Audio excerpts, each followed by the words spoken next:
Welcome to the world of transcontinental exchange and imperial administration, where we embark on a fascinating journey tonight. Settle in, get comfortable, and let your shoulders relax. Find that perfect spot, maybe with a warm mug, and just let the day fade away. There's no rush, no need to do anything but listen. Now, where are you tuning in from? And what time is it? Evening or morning in your perfectly chaotic schedule? I hope you've found a cozy nook to join us. If you're enjoying these journeys through history, consider subscribing so you don't miss a single step we take. It's a small click that helps keep these stories unfolding. Tonight, we begin to trace the path of a remarkable merchant, a man whose adventures painted a vivid picture of a world so different from his own. A world of vast empires and bustling trade routes. The intricate web of exchange that bound distant lands together, long before any single traveler charted its full expanse, began with the most fundamental of human needs and desires. At its heart lay the profound allure of silk, a fiber so prized that its origins were guarded with fierce secrecy, and the aromatic treasures of spices, which could transform bland sustenance into feasts fit for kings. Beyond these were the glint of precious metals, gold and silver, minted into coins that served as a common tongue in the cacophony of diverse tongues, and gems that spoke of wealth and status. This foundational flow of materials wasn't orchestrated by grand design, but emerged from the patient efforts of small, often family-run operations, each merchant or farmer contributing a portion of their harvest or craft. Their labor organization was simple, built on trust and the direct exchange of goods through barter, a system where the value of one item was directly measured against another. The challenges they faced were immense. The sheer distances meant goods could be damaged or lost, and the political landscapes of the intervening territories were often as shifting and unpredictable as desert sands. Yet, these early endeavors, driven by simple necessity and the promise of reward, represent the very genesis of a connected world, laying down the initial threads of what would become the legendary Silk Road, a concept that continues to shape our understanding of global interdependence. This initial exchange, however, was more than just the movement of raw materials. It was also the transmission of sophisticated technical processes honed over generations. The creation of silk itself, from the careful cultivation of mulberry leaves for the silkworms, to the delicate unwinding of cocoons and the spinning of fine threads, was a complex art.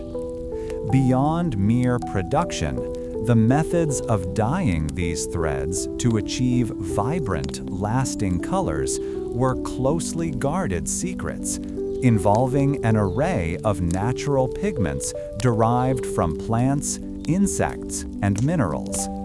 Merchants understood that the quality of these processes directly impacted the value of their cargo, and thus rigorous assessment became part of their trade.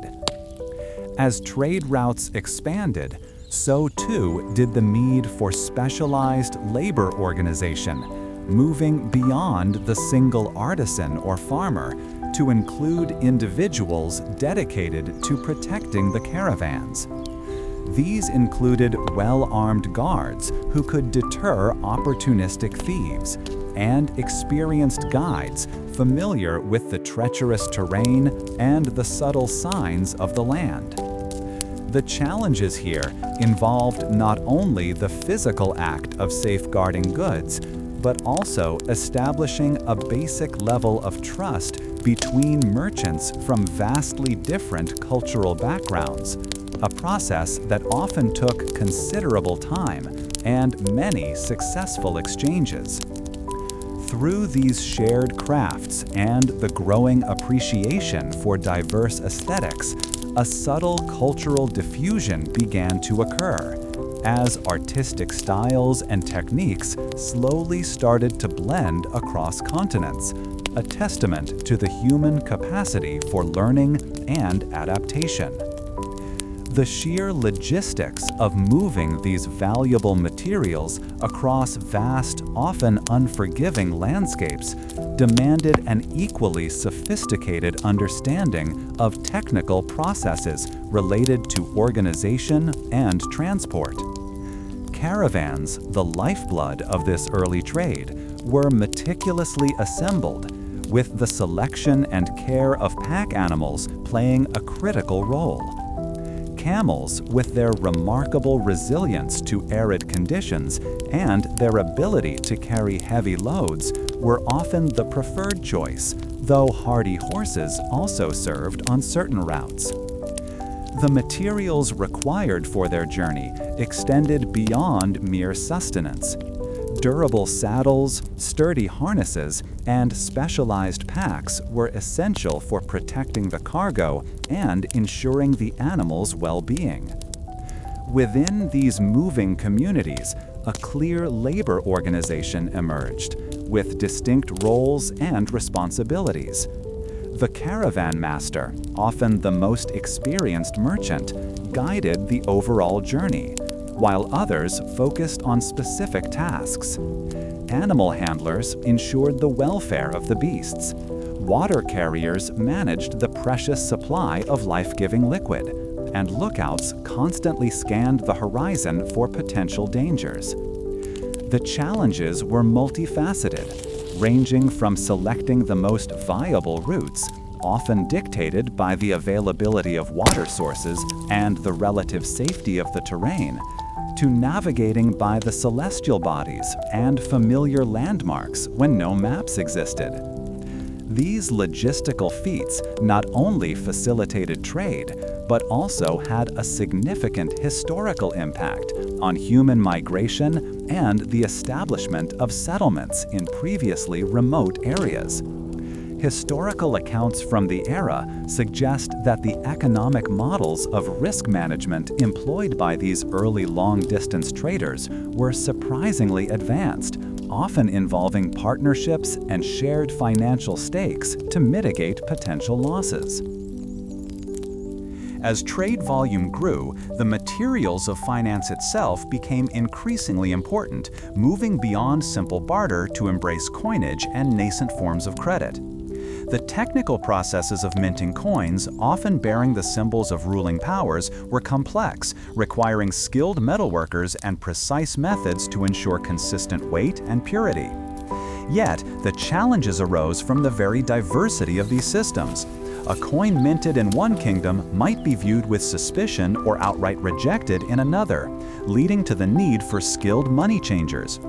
These individuals, often establishing their stalls in bustling marketplaces, became crucial to the labor organization of commerce, facilitating transactions by exchanging different currencies and assessing their value. The sheer weight of carrying large quantities of metal coinage over long distances presented a significant physical burden and a constant risk of loss through theft or accident. This gradually led to the development of more abstract forms of financial instruments, such as letters of credit or promissory notes, which allowed merchants to conduct business with less physical currency. The historical impact of these developing credit systems was profound, enabling larger-scale transactions and accelerating the pace of trade, effectively transforming the potential for economic growth. Early records indicate a surprisingly rapid evolution of these monetary policies, demonstrating how financial innovation was intrinsically linked to the expansion of imperial power and the consolidation of economic influence. A significant transformation in the landscape of transcontinental exchange arrived with the rise of the vast Mongol Empire, fundamentally altering the labor organization of trade. Rather than relying solely on individual ventures and small groups, the empire imposed a more centralized system of administration and security. Specialized roles emerged within this new structure, with imperial administrators tasked with overseeing trade routes and soldiers responsible for their protection, ensuring a more consistent flow of goods across immense territories. The technical processes that enabled this were particularly remarkable, most notably the YAM system, an extensive network of relay stations. This system functioned as a highly efficient postal and transportation service, facilitating not only the movement of imperial officials and dispatches, but also, by extension, the safe passage of merchants and their wares. The materials required for this vast undertaking were primarily horses, fodder for their sustenance, and the simple yet robust infrastructure of the stations themselves, strategically placed across the empire. The challenges of managing such an enormous territory, enforcing universal standards, and preventing corruption were considerable. Yet the peace and order imposed by the Mongol rule, often referred to as the Pax Mongolica, fostered an unprecedented level of security and ease of passage. This period dramatically increased trade volumes, showcasing the historical impact of centralized governance on fostering commercial activity. Scholarly analysis of this era frequently highlights the deliberate economic policies of the Mongol Khans, who understood that facilitating trade was a powerful tool for consolidating their vast empire and projecting their power. The remarkable efficiency of the Mongol YAM system deserves a closer look, as its technical processes were truly groundbreaking for the era. This intricate network involved the strategic establishment and diligent maintenance of horse stations, often staffed by dedicated individuals who ensured a continuous supply of fresh mounts. Relay riders, trained for speed and endurance, would carry messages or goods from one station to the next, handing off their burdens with practiced efficiency. Communication protocols were established to ensure that information flowed accurately and swiftly across the vast distances, a critical element for both imperial administration and commercial transactions. The materials at the heart of this operation were, of course, horses, but also the fodder required to keep them fed and the simple lodgings for the riders and station masters. The labor organization was highly specialized, relying on the dedicated efforts of these riders and the managers of each station. However, challenges were inherent in maintaining such a system. Ensuring a constant supply of healthy horses across diverse terrains and climates and keeping the infrastructure in good repair demanded constant attention and resources. Despite these hurdles, the historical impact was the creation of one of the ancient world's most efficient communication and transportation networks, directly benefiting merchants by providing a level of speed and reliability previously unimaginable, and also aiding imperial governance. When compared to later communication methods, the YAM system stands as a significant achievement in organizational ingenuity. Beyond the movement of tangible materials, this era witnessed a profound exchange of technical processes related to knowledge and innovation. Papermaking, a revolutionary technique developed in China, gradually moved westward, transforming the way information was recorded and disseminated. Similarly, the intricate technical processes behind early printing methods and the potent secrets of gunpowder also traversed continents, carried by skilled artisans and learned scholars. These innovations were not simply theoretical. They involved the transfer of specific tools, designs, and the expertise of those who mastered their use. The labor organization in this context involved the deliberate recruitment and sometimes relocation of skilled craftsmen and scholars who could impart their knowledge to new lands. However, the challenges were significant, including navigating the intellectual property concerns of the time. Though not formalized as today, the secrecy surrounding valuable techniques was paramount, and the inherent difficulty of adapting complex processes to different environments, resources, and existing skill sets. The historical impact of this cross-pollination of knowledge was a dramatic acceleration of technological development across Eurasia and the cross-pollination of scientific understanding, leading to advancements in fields ranging from warfare to administration and even daily life. Historical accounts suggest that the transfer of papermaking alone had a profound effect on the record-keeping capabilities of kingdoms and empires, fundamentally changing how knowledge was preserved and shared. The currents of faith and philosophy also flowed vigorously along these ancient routes, facilitated by the technical processes of human interaction and the exchange of ideas. Pilgrims, missionaries, and merchants themselves acted as unwitting or willing conduits for faiths such as Buddhism, Islam, and Christianity, spreading their doctrines and practices far from their points of origin. The materials involved in this exchange were diverse, encompassing sacred texts, religious artifacts that held deep symbolic meaning, and, perhaps most importantly, the spoken word, through sermons, teachings, and personal testimonies. The labor organization was driven by dedicated religious figures and converts who actively sought to share their beliefs and gather adherents, often facing considerable personal risk. The challenges were manifold, including the significant language barriers that made direct communication difficult, and the deeply ingrained cultural practices and worldviews that often resisted the adoption of new ideas. However, the historical impact was frequently the rise of syncretism, where different beliefs and practices blended, leading to new religious interpretations and cultural expressions in various regions. Scholarly analysis of this period often examines the methods of religious persuasion employed and the often slow, organic process of cultural assimilation, which could take centuries to fully manifest. The spread of Nestorian Christianity into Central Asia, for instance, shows how a faith could adapt to local customs while retaining its core tenets. The growth of trade naturally led to the development of vibrant urban centers, themselves hubs of exchange built through careful technical processes of planning and construction. Cities like Samarkand and later Xanadu became magnets for merchants and artisans, requiring sophisticated infrastructure to support their burgeoning populations.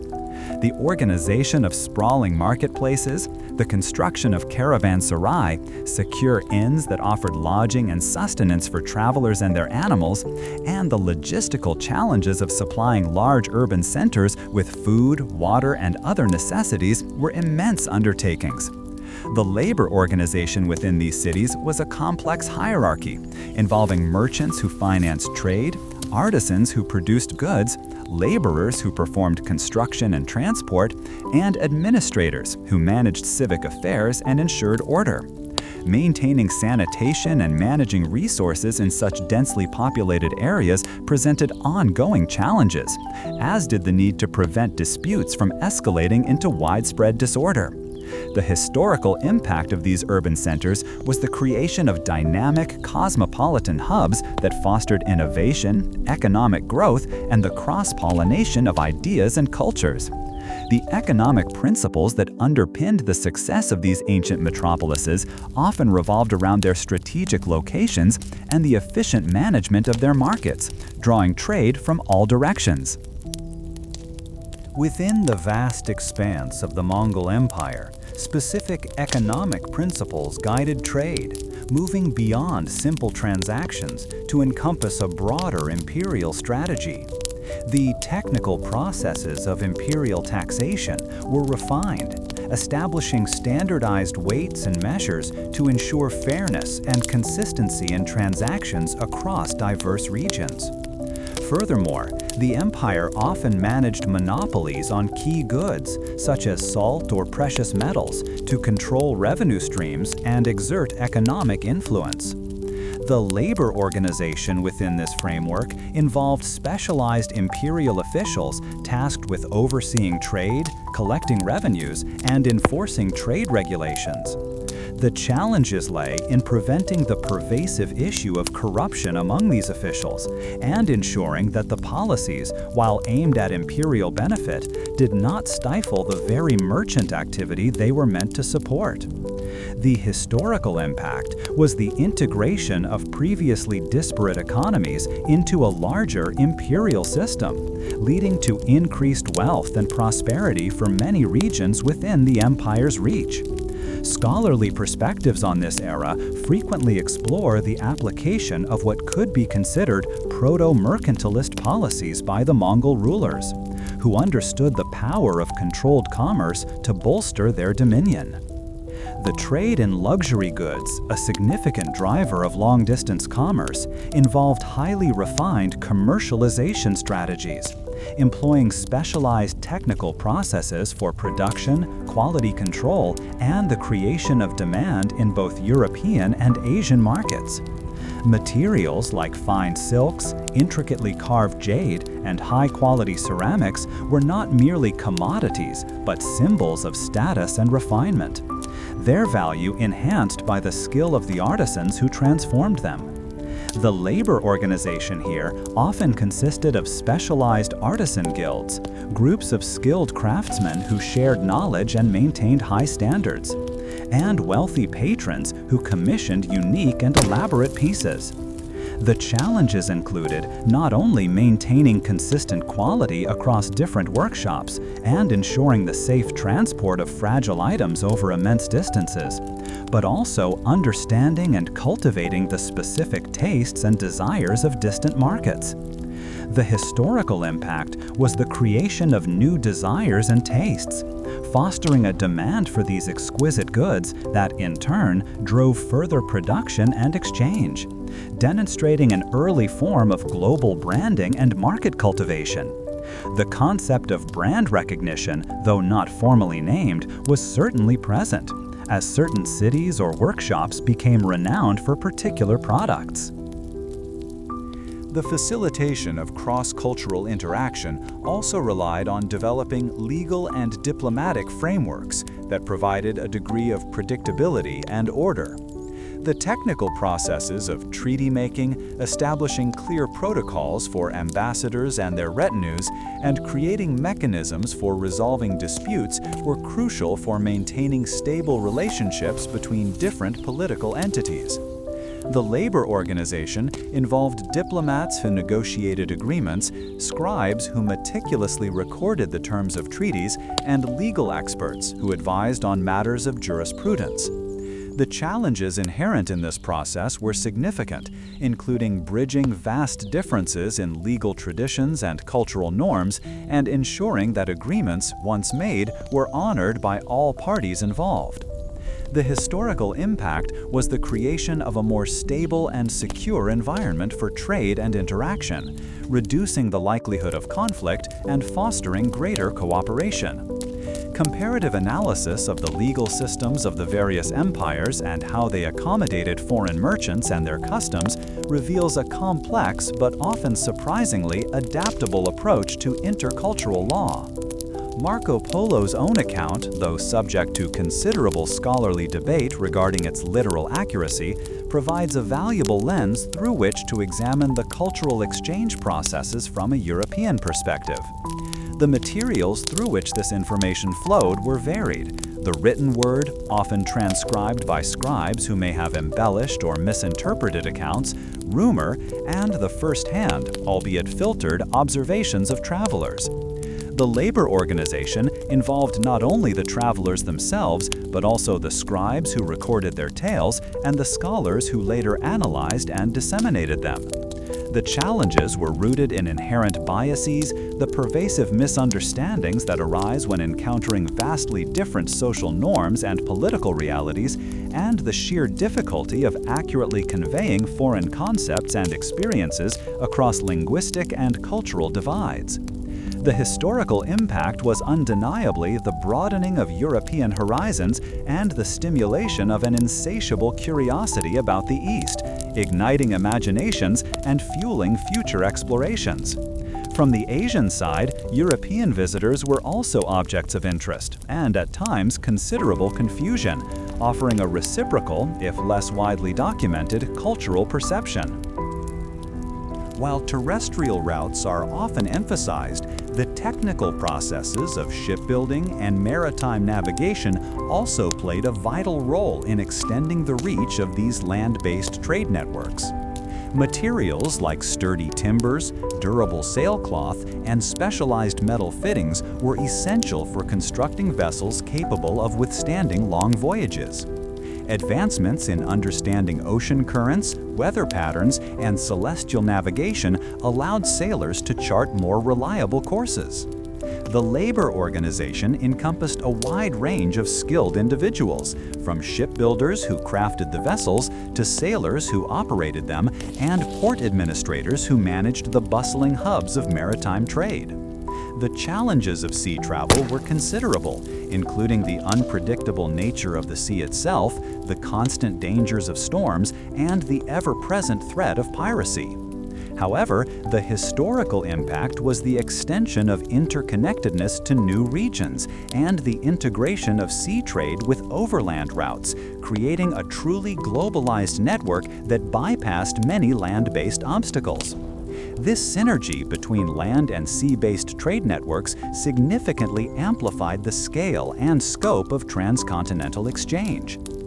Ultimately, the success of transcontinental trade during this period was a testament to the intricate interplay between imperial infrastructure and merchant activity, each reinforcing the other. The labor organization within the broader context of the empire shaped how trade was conducted, while the demands and activities of merchants, in turn, influenced imperial policies and infrastructure development. The materials that flowed through the empire were not just goods, but also the administrative structures, legal frameworks, and communication networks that facilitated their movement. The challenges inherent in this relationship lay in balancing the need for imperial control and revenue generation with the inherent dynamism and often unpredictable nature of private enterprise.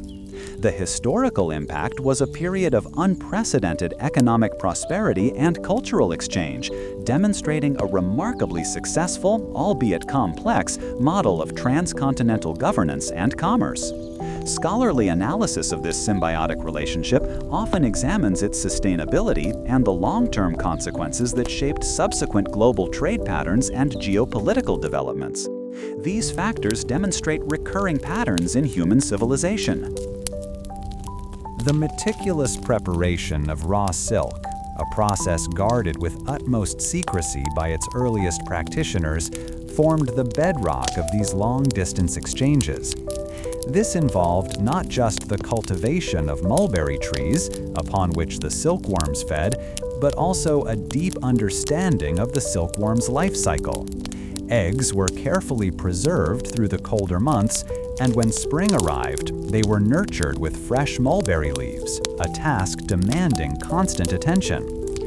Following the silkworm's transformation into a pupa, it was encased in a cocoon of fine, continuous filament, a marvel of natural engineering. Unwinding these cocoons required a delicate touch. They were typically immersed in hot water to loosen the sericin, a gummy protein that binds the silk fibers together, before the filaments could be carefully reeled. This delicate reeling process, a technical process requiring immense patience and skill, determined the quality of the final thread, influencing its strength and sheen. Multiple strands were often twisted together to create a single thread, the thickness and evenness of which depended on the spinner's practiced hand. Subsequently, the dyed threads became the vibrant palette for weavers, who employed complex looms to create intricate patterns. The specific materials used for dyes, derived from plants, insects, and minerals, imparted colors that were often more brilliant and longer-lasting than those achieved by many later methods, contributing to the exceptional value of the finished cloth. Within these specialized production centers, a clear labor organization emerged, separating those who cultivated the mulberry leaves and cared for the silkworms from those who spun the thread and operated the looms. Skilled weavers were highly prized, often working in family workshops where techniques were passed down through generations. The organization also extended to those who handled the finished silk, inspecting it for flaws, cutting it into uniform lengths, and preparing it for the arduous journey ahead, ensuring each bolt met exacting standards for its intended market. The challenges faced by these early silk producers were numerous, extending beyond the intricacies of cultivation and manufacturing. Maintaining the quality and consistency of the silk thread and woven fabric over months of travel presented a significant hurdle, as exposure to moisture or rough handling could easily degrade its pristine condition. Furthermore, the secretive nature of silk production meant that any disruption to the established lineage of knowledge, such as the death of a master artisan or the loss of vital breeding stock, could have devastating consequences for an entire community's livelihood. The trade in such highly valued materials inherently involved complex bartering systems, as many societies along the early routes lacked a standardized currency. Merchants would meticulously assess the worth of their silk against other commodities, such as spices, precious metals, or even livestock, often engaging in lengthy negotiations. This early form of technical process required not only a keen understanding of the value of goods, but also a considerable degree of trust and mutual understanding between traders from different cultural backgrounds, shaping the initial economic principles of transcontinental exchange. These early exchanges, while focused on tangible materials, also initiated a subtle yet profound cultural diffusion, a less tangible but equally significant aspect of the trade. The exquisite patterns and vibrant colors of silk textiles, for instance, began to influence artistic styles and aesthetic preferences in regions far removed from their origin. Craftsmen in new lands, encountering these foreign designs, would often adapt and reinterpret them, weaving them into their own local traditions and creating a richer tapestry of artistic expression across continents. The development of specialized roles within trade groups, such as caravan guards and experienced guides who knew the routes and potential dangers, marked a crucial step in the evolution of labor organization for long-distance commerce. These individuals were essential for the safe passage of goods, undertaking risks that independent merchants might not have been able to bear alone. Their expertise in navigating difficult terrain, identifying safe resting places, and defending against potential threats directly contributed to the survival and success of these early trade ventures. Ensuring the preservation of goods during transit presented persistent challenges. Silk, though valuable, could be susceptible to damage from moisture, pests, or rough handling. Merchants therefore developed specific packing methods, using sturdy containers and protective wrappings to safeguard their wares. The ability to maintain the integrity of these delicate materials from the point of origin to the distant market was a testament to the ingenuity and foresight of these ancient traders, a critical factor in establishing long-term commercial relationships. A scholarly perspective on these early trade phases often highlights the economic principles of barter, where the value of goods was determined by immediate need and availability rather than a universally accepted medium of exchange. This system, while functional, could be cumbersome, leading to protracted negotiations and limitations on the scale of transactions. The gradual introduction of more standardized forms of payment, often starting with precious metals like silver and gold, began to streamline these processes, laying the groundwork for more sophisticated financial systems in later eras. Moreover, the reputation of certain producers and merchants became a valuable asset in itself, a form of early branding that indicated reliability and quality.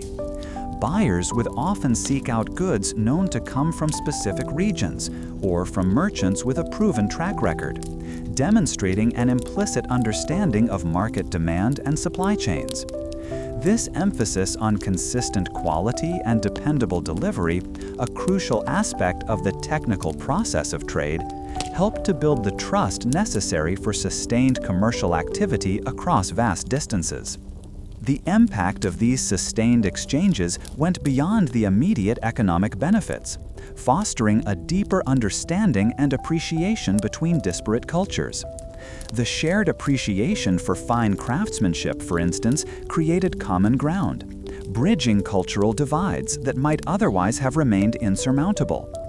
This gradual process of cultural diffusion, evident in the adoption of new artistic motifs and production techniques, revealed the interconnectedness of human societies, even in the absence of direct political unity. The historical impact of these foundational trade networks was the creation of a nascent form of globalization, where distinct regional economies began to interlink, driven by the desire for desirable materials and the pursuit of profit. This period set a precedent for later, more expansive empires and trade routes, demonstrating the enduring human drive to connect and exchange, a fundamental aspect of our shared past that continues to shape the present. The question arises, how did these artisans and merchants, separated by immense distances and diverse customs, develop the shared understanding necessary for such complex exchanges to flourish? This meticulous crafting of silk, from silkworm to finished fabric, alongside the careful organization of those who undertook its long journey, laid the essential groundwork for what was to come. The careful selection of camels formed the very sinew of any lengthy journey across arid lands. Merchants considered the animal's breed, its age, and even its temperament, understanding that a stubborn or sickly beast could disrupt the entire caravan's rhythm. Along with the camels themselves, a wealth of specialized materials was gathered. This included intricately woven harnesses, crafted from sturdy leather and reinforced with metal fittings, designed to distribute weight evenly and prevent chafing. Provisions were equally vital. Vast quantities of dried dates, salted meats, and specially prepared fodder were loaded, each item chosen for its ability to withstand lengthy exposure and provide sustenance for both man and beast. The labor organization within these traveling groups was a carefully tiered structure, ensuring every task had a dedicated hand. At the apex sat the caravan master, a seasoned traveler whose experience guided route selection and daily operations, a role demanding sharp judgment and extensive knowledge of the lands ahead. Beneath him worked the camel handlers, individuals possessing an almost intuitive understanding of their charges, their hands calloused from years of managing stubborn flanks and guiding ropes. Then there were the guards, their presence a deterrent against the ever-present threat of banditry, their vigilance a constant, unspoken assurance for the merchants and their valuable cargo. The construction of a caravan was a complex undertaking, requiring meticulous planning for the technical processes of packing and securing goods. Bundles of silk, jars of precious oils, and crates of ceramic ware had to be carefully balanced, lashed with strong ropes to prevent shifting and damage during the camel's rhythmic gait. This packing method also addressed the challenges of uneven terrain. A well-balanced load meant fewer spills and breakages when traversing rocky passes or sandy dunes. The materials used for this lashing were often treated to resist moisture and abrasion, ensuring their integrity throughout the journey. The labor organization extended to specialized packers, their movements economical and precise, transforming disparate items into unified, stable units. Sources from the time show that a well-packed camel could carry a significant portion of its own weight, a testament to the skill involved, and this efficiency was crucial for the overall viability of the expedition.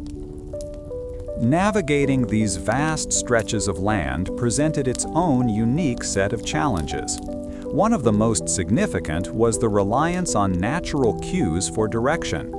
The caravan master and often seasoned guides would expertly read the stars at night, orienting themselves by the celestial bodies, and during the day they used the subtle shifts in terrain, the patterns of vegetation, and even the direction of the prevailing winds to maintain their course. The desert's silence could be profound, broken only by the soft padding of camel feet or the rustle of wind through dry scrub. But even in this stillness, danger could lurk. The materials for survival, beyond food and water, included sturdy tents for shelter and tools for minor repairs to saddles and wagons. The labor organization ensured that every member had a role in maintaining the caravan's integrity, from the men who scouted ahead for water sources to those who kept watch during the long, dark hours of the night. The provision of water, often the most precious of materials, dictated the pace of the caravan. Routes were meticulously chosen to coincide with known wells or infrequent oases, and the technical processes of water management were critical.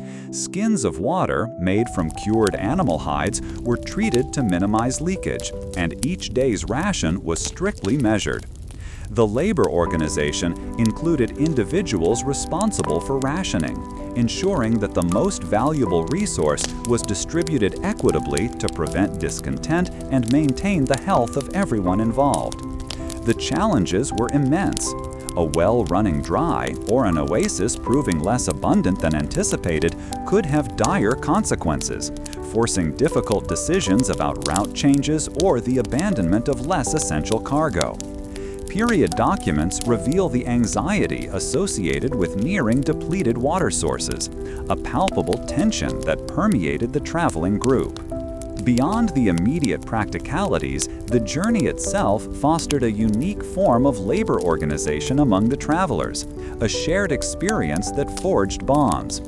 While merchants focused on their goods and guards on security, the camel drivers and handlers developed a deep, unspoken communication with their animals, coaxing them forward with gentle murmurs and expert touches.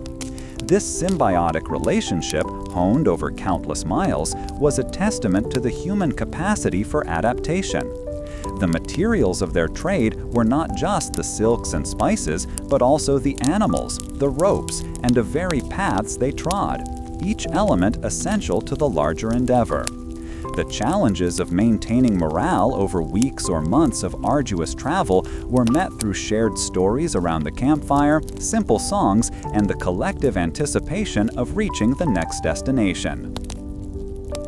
The technical processes of establishing encampments each evening were a small ritual of order in a vast, untamed landscape. Tents were pitched, fires were carefully managed to conserve fuel, and a perimeter of watchfulness was maintained. The materials for these temporary shelters were often simple yet effective, providing respite from the elements and a measure of security. The labor organization ensured that these tasks were completed efficiently, allowing for rest before the next day's march. Accounts from the era describe the quiet efficiency of these movements, a practiced ballet of men and beasts settling into their temporary home under the immensity of the night sky. A recurring challenge that tested the resilience of any caravan was the occasional skirmish with opportunistic brigands. While the presence of guards served as a significant deterrent, vigilance was paramount. The technical processes of defense involved organized formations, with the most valuable goods often placed at the center of the caravan, surrounded by armed men. The materials of warfare, though not always actively employed, were always present. Sturdy swords, bows and arrows, and sometimes spears, all meticulously maintained. The labor organization ensured that lookouts were posted at all times, their eyes scanning the horizon for any sign of trouble. A quirky historical detail notes that some caravans employed trained dogs, their sharp senses and protective instincts adding another layer to the security measures. The economic implications of these logistical feats were profound. The materials transported represented significant capital, and the challenges of ensuring their safe arrival meant that success was never guaranteed. The labor organization ensured that expertise in trade, navigation, and protection was present, creating a complex ecosystem of skilled individuals. The historical impact of these well-managed caravans was the steady flow of goods that sustained cities, enriched empires, and facilitated the slow but steady growth of interconnectedness between disparate peoples. This logistical mastery laid the foundation for the larger networks to come, demonstrating that even in the ancient world, efficient movement of resources was key to prosperity. The caravan master's role, while demanding, also offered unique insights. He was often privy to not just the economic value of the goods, but also to the materials of culture and knowledge being exchanged, whether it was rare inks for a scholar or new seeds for an agriculturalist. The technical processes of trade involved not just haggling over prices, but also understanding the provenance and quality of the goods, a skill honed through experience and a keen eye for detail. The labor organization required of the merchants themselves was considerable, managing relationships with suppliers and anticipating the demands of distant markets. This intricate dance of supply and demand, facilitated by robust logistics, fueled the engine of long-distance commerce. The ongoing scholarly debate regarding the exact routes and the precise volume of trade during certain periods highlights the inherent difficulties in reconstructing these historical movements. While contemporary sources offer valuable clues, the sheer scale and often clandestine nature of some exchanges mean that definitive answers remain elusive. Nevertheless, the consistent portrayal of caravans as the lifeblood of intercontinental exchange is undeniable, showcasing the intricate technical processes, dedicated labor organization, and persistent management of challenges that defined this era. This examination illuminates broader forces that shape societies. Throughout the vast network of trade routes, the exchange of goods was a constant. Yet the very foundation of this exchange was often a matter of weight and trust. As caravans traverse immense distances, the question of how to measure value and facilitate transactions across vastly different communities became paramount. This brought into focus the precious materials that served as the lifeblood of commerce, coinage, and the raw forms of precious metals, which represented not just wealth, but a tangible promise of value. The technical processes of their creation and acceptance varied greatly, presenting a complex puzzle for those who wish to trade effectively. Understanding how these transactions began requires us to consider the early methods of metalworking and the inherent challenges of creating universally recognized currency. Historically, many societies relied on the simple barter of goods, but as trade grew more complex, the need for a more standardized medium became obvious. This led to the careful weighing of gold and silver dust or pieces, a process that was both time-consuming and susceptible to manipulation, as sources from the time reveal that the purity of these metals could be inconsistent. Such practices meant that a merchant had to possess a keen eye for quality and a strong sense of fairness. The labor organization involved in managing this nascent financial system was often quite specialized, even in its early stages. Individuals known as money changers emerged, those who possessed the knowledge to assess the purity and weight of precious metals. They would meticulously weigh fragments of gold or silver, often using carefully calibrated scales, and in return for their service, they would receive a small portion of the metal or a fee. This crucial role meant they were intermediaries, trusted by both sides to ensure a fair exchange, a practice that laid the groundwork for more formal banking. Furthermore, the very act of carrying large amounts of coinage presented significant challenges for merchants. The weight and bulk of metal coins made long-distance travel perilous, not only due to the physical strain, but also the increased risk of theft from bandits who preyed on vulnerable caravans. This difficulty in transporting physical wealth naturally encouraged the development of alternative methods, pushing innovation forward in the realm of finance. The weight of such burdens often dictated the size of the enterprise and the precautions a merchant needed to take. This need for portability and security also fostered the growth of early credit systems, a remarkable development in the history of trade. While not always formalized in the way we understand it today, merchants began to rely on trust and reputation. A merchant might receive a chit or a note detailing a debt owed, which could then be presented to another party at a different location or used to settle accounts later.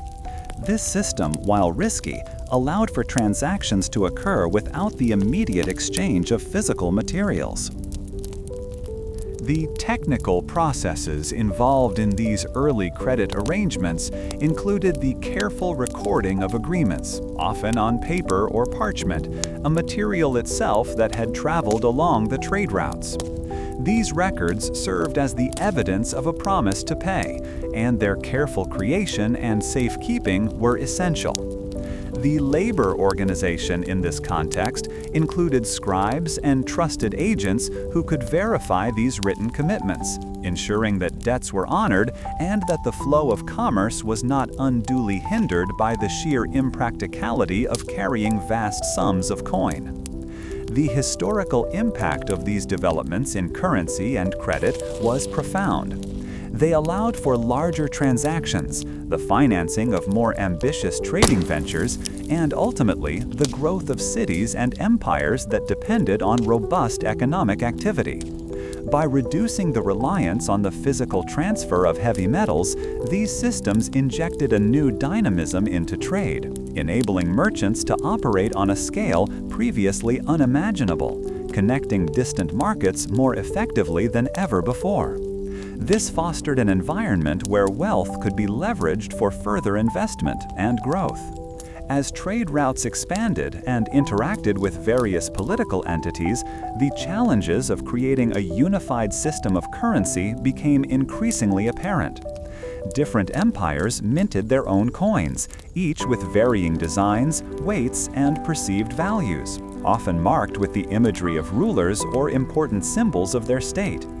This meant that a merchant arriving in a new territory had to first navigate the complexities of exchanging one form of currency for another, a process that introduced fees and further opportunities for deception, according to contemporary accounts.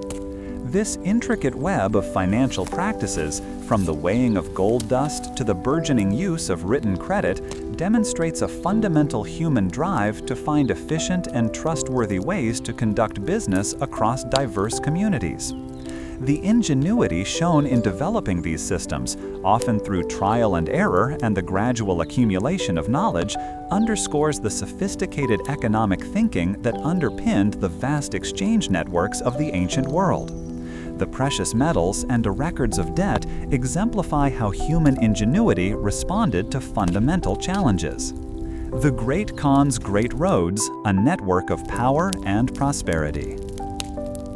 The vast reach of the Mongol Empire, stretching from the shores of the Eastern Sea to the fertile lands of Eastern Europe, fundamentally reshaped the flow of goods and people. It was under the leadership of Kublai Khan, grandson of the legendary Genghis Khan, that the empire's arteries of trade were not only secured but actively expanded, creating an unprecedented era of movement. This period saw a transformation in the very organization of commerce, moving from the more fragmented, often precarious efforts of earlier centuries to a system characterized by imperial oversight and a remarkable degree of safety for those who traversed its lands. The Khan's vision was one of interconnectedness, not just for military advantage, but for economic prosperity. And this vision was brought to life through a systematic approach to infrastructure and administration. The Mongol administration established a vast and efficient courier and postal relay system known as the yam. This wasn't merely a method for sending messages, it was the backbone of imperial communication and a vital component of trade security. The sheer scale of the empire meant that maintaining reliable communication was a significant undertaking, requiring extensive resources and careful planning. This system essentially created a network of safe passage and rapid transit across immense distances, a feat that had no equal in the world at that time. It provided a level of predictability and security that encouraged merchants to travel further and carry more valuable goods than ever before. The technical processes involved in maintaining the yam were a marvel of organization. The empire was divided into regions, and at regular intervals, stations were established, often every 25 to 30 miles. These stations, known as urto, were stocked with horses, fodder, and provisions. A dedicated corps of riders and station masters ensured that messages, and by extension, important goods or travelers, could be relayed from one station to the next with remarkable speed. This required a vast network of people dedicated to this singular purpose, a considerable feat of labor organization managed by imperial decree. The materials essential to this operation were primarily horses, of which thousands were kept in readiness across the empire, and the simple yet sturdy infrastructure of the stations themselves. These were not grand palaces, but functional outposts designed for efficiency. Supplies of dried meat, fermented mare's milk, and grain for both humans and animals were maintained, ensuring that those traveling on official business or carrying valuable cargo were well provided for. This consistent resupply was a logistical challenge, managed through imperial requisition and local oversight. The challenges inherent in such a massive undertaking were considerable. Ensuring that stations were consistently stocked, that horses were well maintained and replaced, and that the riders themselves were reliable and trained required constant vigilance and a robust administrative structure. Maintaining the infrastructure across diverse terrains, from the searing plains of Central Asia to the rugged mountains and vast steppes, demanded adaptability and ingenuity. Furthermore, preventing the misuse of the yam, ensuring that it served the empire's needs without becoming a burden on local populations, was a delicate balancing act, managed by appointed officials. The historical impact of this secure and rapid transit system was profound.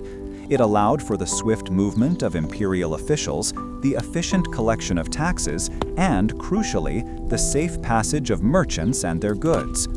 This security drastically reduced the risks associated with long-distance trade, making ventures that were previously too perilous now viable and profitable. The Mongol peace, known as the Pax Mongolica, fostered an environment where trade could flourish on an unprecedented scale, connecting economies and cultures across Eurasia. This brings us to perhaps the most fascinating aspect: how this system directly benefited travelers like Marco Polo and his family.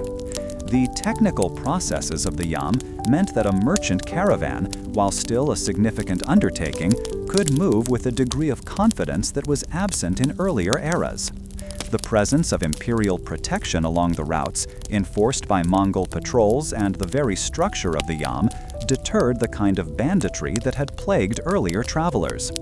This enhanced safety allowed for the transport of more valuable items, from fine silks and precious spices to intricately crafted goods.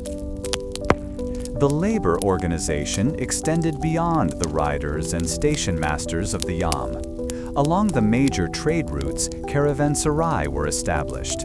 These were fortified inns that provided shelter, food, and protection for merchants and their animals. They acted as vital staging posts, offering respite and a secure place to rest and resupply. The management of these caravanserai involved a different set of skills, from managing vast quantities of fodder and provisions to ensuring the safety of guests and their valuable cargo, creating a diverse tapestry of roles within the broader trade ecosystem.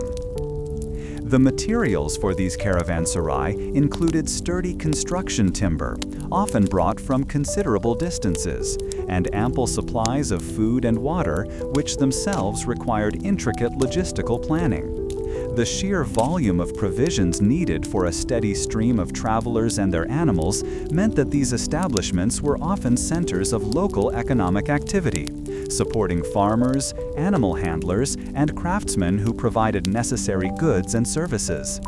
The scale of these operations hints at the sophisticated economic thinking that underpinned the Mongol approach to commerce. The challenges faced by those managing these trade routes and facilities were constant. Ensuring the availability of clean water, protecting against disease outbreaks among animals and people, and maintaining order within these often crowded and diverse establishments required constant attention. Disputes between merchants and locals, or even among members of a caravan, needed to be resolved, often by the appointed officials who held some measure of imperial authority. This required a capacity for negotiation and a deep understanding of the varied customs and expectations of travelers. A rather quirky detail regarding the yam is the specific system of signaling. Messengers carried wooden tablets, or paisa, which indicated their authority and the urgency of their mission. Different types of tablets signified different levels of priority, with certain designs granting the bearer the right to requisition fresh horses and supplies at any yam station. This system, while efficient for the time, sometimes led to disputes if local officials felt a rider was overstepping their bounds or if the supply of horses was insufficient. The historical impact of the caravanserai was not solely economic. It also fostered a significant degree of cultural exchange. These establishments were melting pots where merchants from vastly different regions could interact, share stories, and conduct business.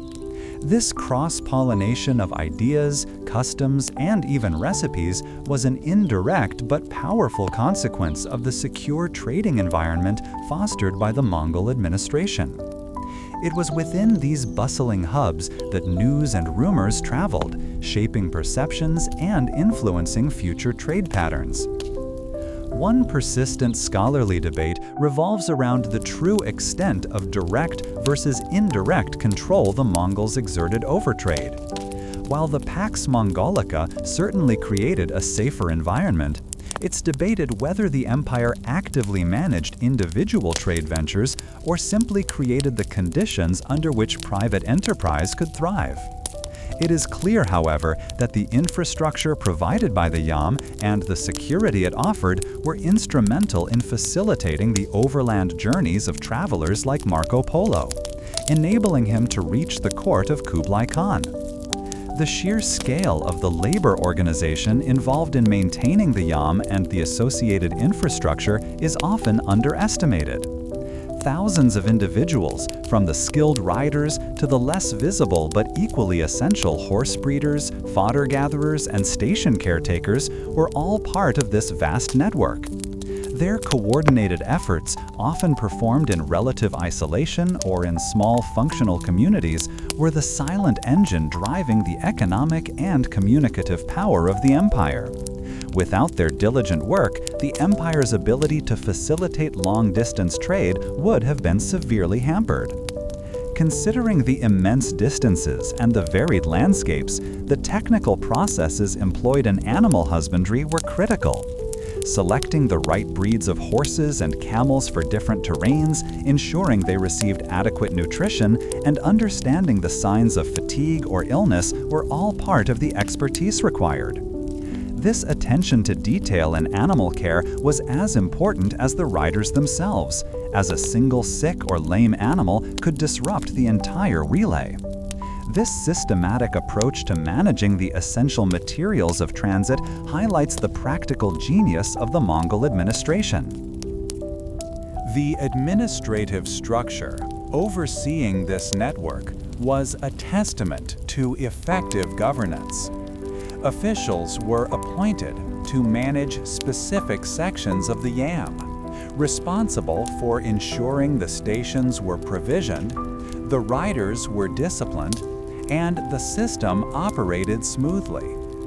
This decentralized yet coordinated approach allowed for flexibility in addressing local conditions while maintaining imperial oversight. The success of the yam system, therefore, depended on both broad strategic planning and meticulous local execution, demonstrating a sophisticated model of imperial administration. The challenges in maintaining such a vast system also extended to ensuring loyalty and preventing corruption. Imperial officials tasked with overseeing the yam and its resources had to be trustworthy, as their positions offered opportunities for personal gain. The empire employed various methods to ensure compliance, including rigorous inspections and severe penalties for dereliction of duty, aiming to preserve the integrity of the system that was so vital to its power and prosperity. These measures were crucial to maintaining the effectiveness of the network over its vast expanse. The Mongol approach to facilitating trade was not merely about securing routes. It was about actively encouraging it. The empire levied taxes, yes, but the security and ease of passage it provided often outweighed these costs for merchants. This created an environment where the exchange of goods, technologies, and ideas flourished, connecting disparate regions of the world in ways previously unimaginable. The establishment of the yam, therefore, represents a significant achievement in the history of logistics and imperial administration. These administrative and logistical achievements laid crucial groundwork for the extensive travels of merchants like Marco Polo, enabling unprecedented movement across continents. The carefully managed flow of goods across vast distances relied not only on the strength of camels and the resilience of merchants, but also on a sophisticated communication network known as the yam. This system, established and expanded by the Mongol Empire, served as the circulatory system of its immense domain, ensuring that messages, official commands, and even important travelers could traverse continents with remarkable speed.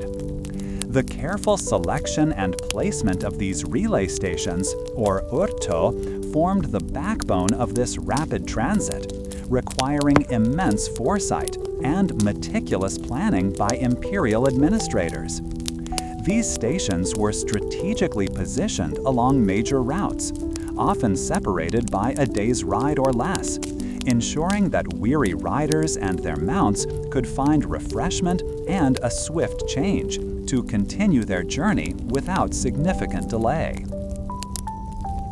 The materials essential for maintaining the yam were primarily the horses themselves, along with the necessary fodder and the basic infrastructure of the stations. This infrastructure often consisted of simple dwellings or tents providing shelter for the riders and a place to store supplies, alongside sturdy enclosures to hold the fresh horses. The selection of horses was a critical technical process, as these animals needed to be hardy, swift, and capable of enduring long hours of continuous travel across varied terrains. Merchants and diplomats often paid fees to utilize the yam, contributing to its upkeep and ensuring its continued operation, which in turn facilitated their own trade and diplomatic endeavors. The labor organization within this vast network was highly structured, centering on the dedicated relay riders known as bayans and the station masters who managed each stop. These riders were often skilled horsemen, recruited for their endurance and knowledge of the routes, and they operated under strict protocols for message delivery and onward transmission. The station masters, meanwhile, were responsible for ensuring a constant supply of fresh horses, tending to their care and managing the provisions for the riders. This division of labor, replicated across hundreds, if not thousands of stations, allowed for a seamless and efficient movement of information and personnel across the empire's breadth. Among the significant challenges faced in maintaining such an extensive system was the sheer logistical feat of keeping it operational. Ensuring a steady supply of healthy horses at every station, especially in remote or sparsely populated regions, required careful management of breeding programs and grazing lands. Furthermore, the maintenance of the stations themselves, whether simple tents or more substantial buildings, demanded consistent effort and resources.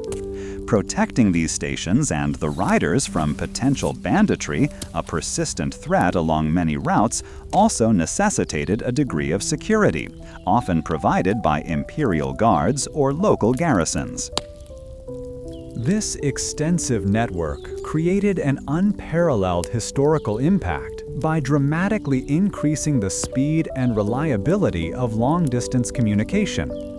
Before the yam, messages might take months to travel between distant cities. With this system, critical dispatches could arrive in a matter of weeks, enabling more responsive governance and faster dissemination of imperial decrees. For merchants, this meant more timely market information and greater certainty in planning their ventures. The ability to send and receive messages quickly fostered a sense of greater connectivity across the vast Mongol territories, integrating them more cohesively than ever before.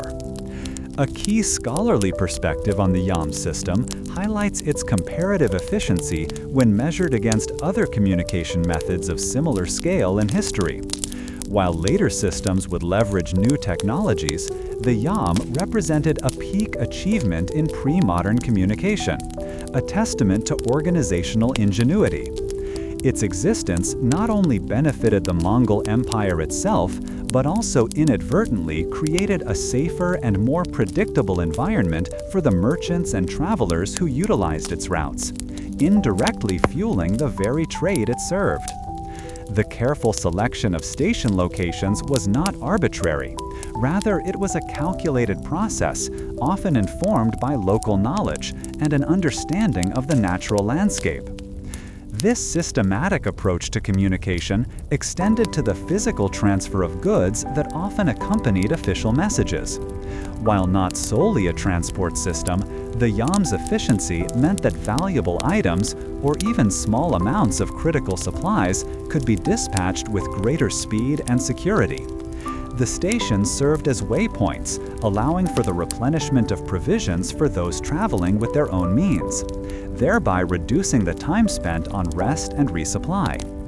This integration of communication and transit facilitated a more fluid movement of individuals and their associated cargo across the continent. The materials used in constructing and maintaining the stations were often sourced locally, a practical approach that minimized the logistical burden of transporting supplies over long distances. Wood for shelters, grazing land for horses, and water sources were paramount considerations in station placement. The riders themselves were expected to care for their mounts at each stop, grooming them and ensuring they were properly fed, before handing them over to the next awaiting bayans, a process that required a degree of shared responsibility across the network. The training for these riders was rigorous, focusing on maintaining speed and accuracy even when fatigued. The sheer scale of the operation meant that a dedicated bureaucracy was necessary to oversee its functioning, managing the allocation of horses, the appointment of station masters, and the distribution of provisions. This administrative layer was crucial for preventing abuses, ensuring that the system was not exploited for personal gain, and maintaining the high standards of efficiency that characterized its operation. The clear protocols for message handling, including standardized seals and designations for urgent dispatches, further contributed to the reliability of the network. Therefore, the careful establishment and diligent upkeep of the YAM, a complex interplay of materials, labor organization, and rigorous technical processes, fundamentally reshaped the capacity for interregional connection.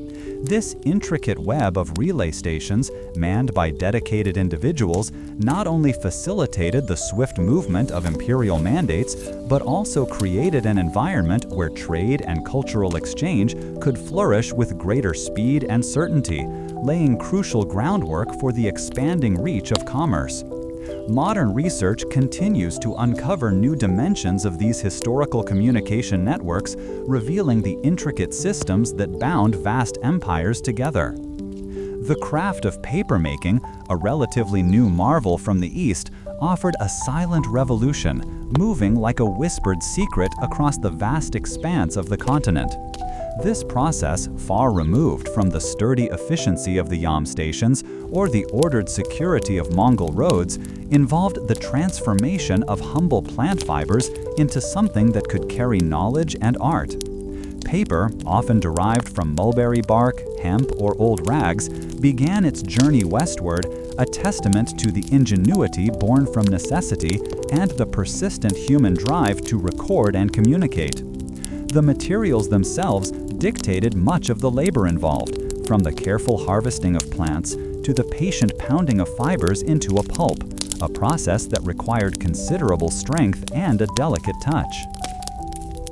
This transformation of raw materials into paper involved a series of exacting technical processes. First, the fibers were soaked, then beaten, often with mallets or stones, until they separated into a fine, wet mass. This pulp was then carefully stirred with water in a vat, creating a uniform suspension. A finely meshed screen, typically made of bamboo or silk, stretched over a wooden frame, was then dipped into this vat, lifting a thin, even layer of pulp as the water drained away. The skillful movement of this screen, a technique honed over years by papermakers, was crucial for producing sheets of consistent thickness and quality. The organization of labor for such an undertaking was intricate, often involving specialized teams. One group might be responsible for gathering and preparing the raw fibrous materials, another for creating the pulp, and a third for the actual sheet making. This division of tasks allowed for increased efficiency and a higher standard of output. The men and women who performed these tasks were often part of distinct craft communities, their skills passed down through generations, much like the secrets of silk production or metalworking. The establishment of paper workshops, often near water sources essential for the pulping process, became a feature of many Silk Road cities. The challenges faced in this burgeoning industry were numerous, even in these early stages. Maintaining a consistent supply of raw materials could be difficult, depending heavily on local harvests and the availability of discarded textiles.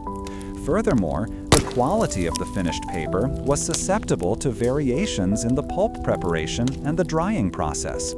Dampness could lead to mold, while uneven drying could result in warped or brittle sheets. The transportation of finished paper also presented its own set of hurdles, as it was a relatively fragile commodity compared to goods like spices or metals, requiring careful packing to prevent damage during its long journey. Despite these difficulties, the impact of papermaking spread was profound, fundamentally altering how information was stored and disseminated. Before paper, writing was primarily done on parchment or papyrus, both more costly and less readily available materials. The introduction of paper offered a far more economical and versatile medium for writing, drawing, and printing. This availability began to democratize knowledge, making it accessible to a broader segment of society, not just the elite or those with access to expensive materials. It provided a surface upon which new ideas, from scientific observations to poetic verses, could be captured and shared. This transfer of knowledge wasn't always a simple, direct transmission. It often involved a gradual absorption and adaptation of techniques. As paper-making technology moved westward, local artisans would experiment with different fiber sources and refine the processes based on their own available resources and understanding.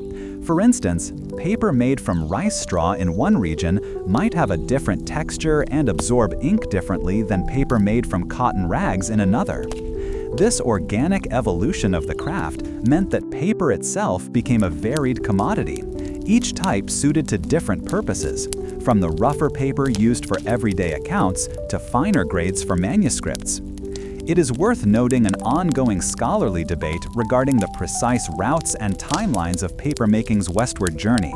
While historical accounts generally agree that the technology spread from China via Central Asia to the Middle East and then Europe, the exact extent of direct contact versus independent innovation in different regions remains a topic of discussion. Some researchers suggest that the conceptual leap to paper could have occurred in multiple places, albeit at different times, while others maintain that the technological transfer was more linear and direct, following the established trade routes. The practicalities of the paper trade meant that merchants had to develop specific methods for transporting their delicate cargo.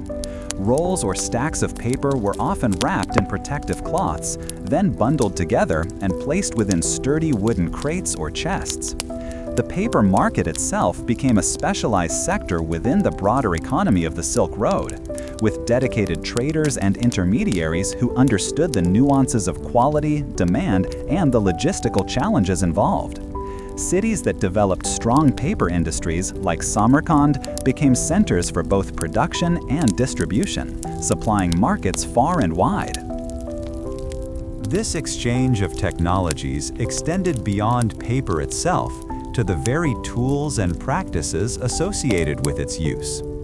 The introduction of paper coincided with advancements in ink formulation and the development of new writing implements, such as the reed pen, which was particularly well-suited to paper's absorbent surface.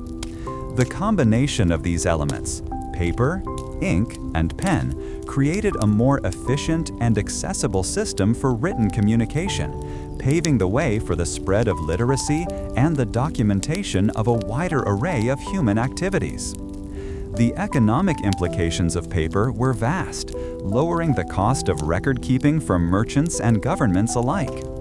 Businesses could maintain more detailed ledgers, track inventory more effectively, and correspond more readily with trading partners.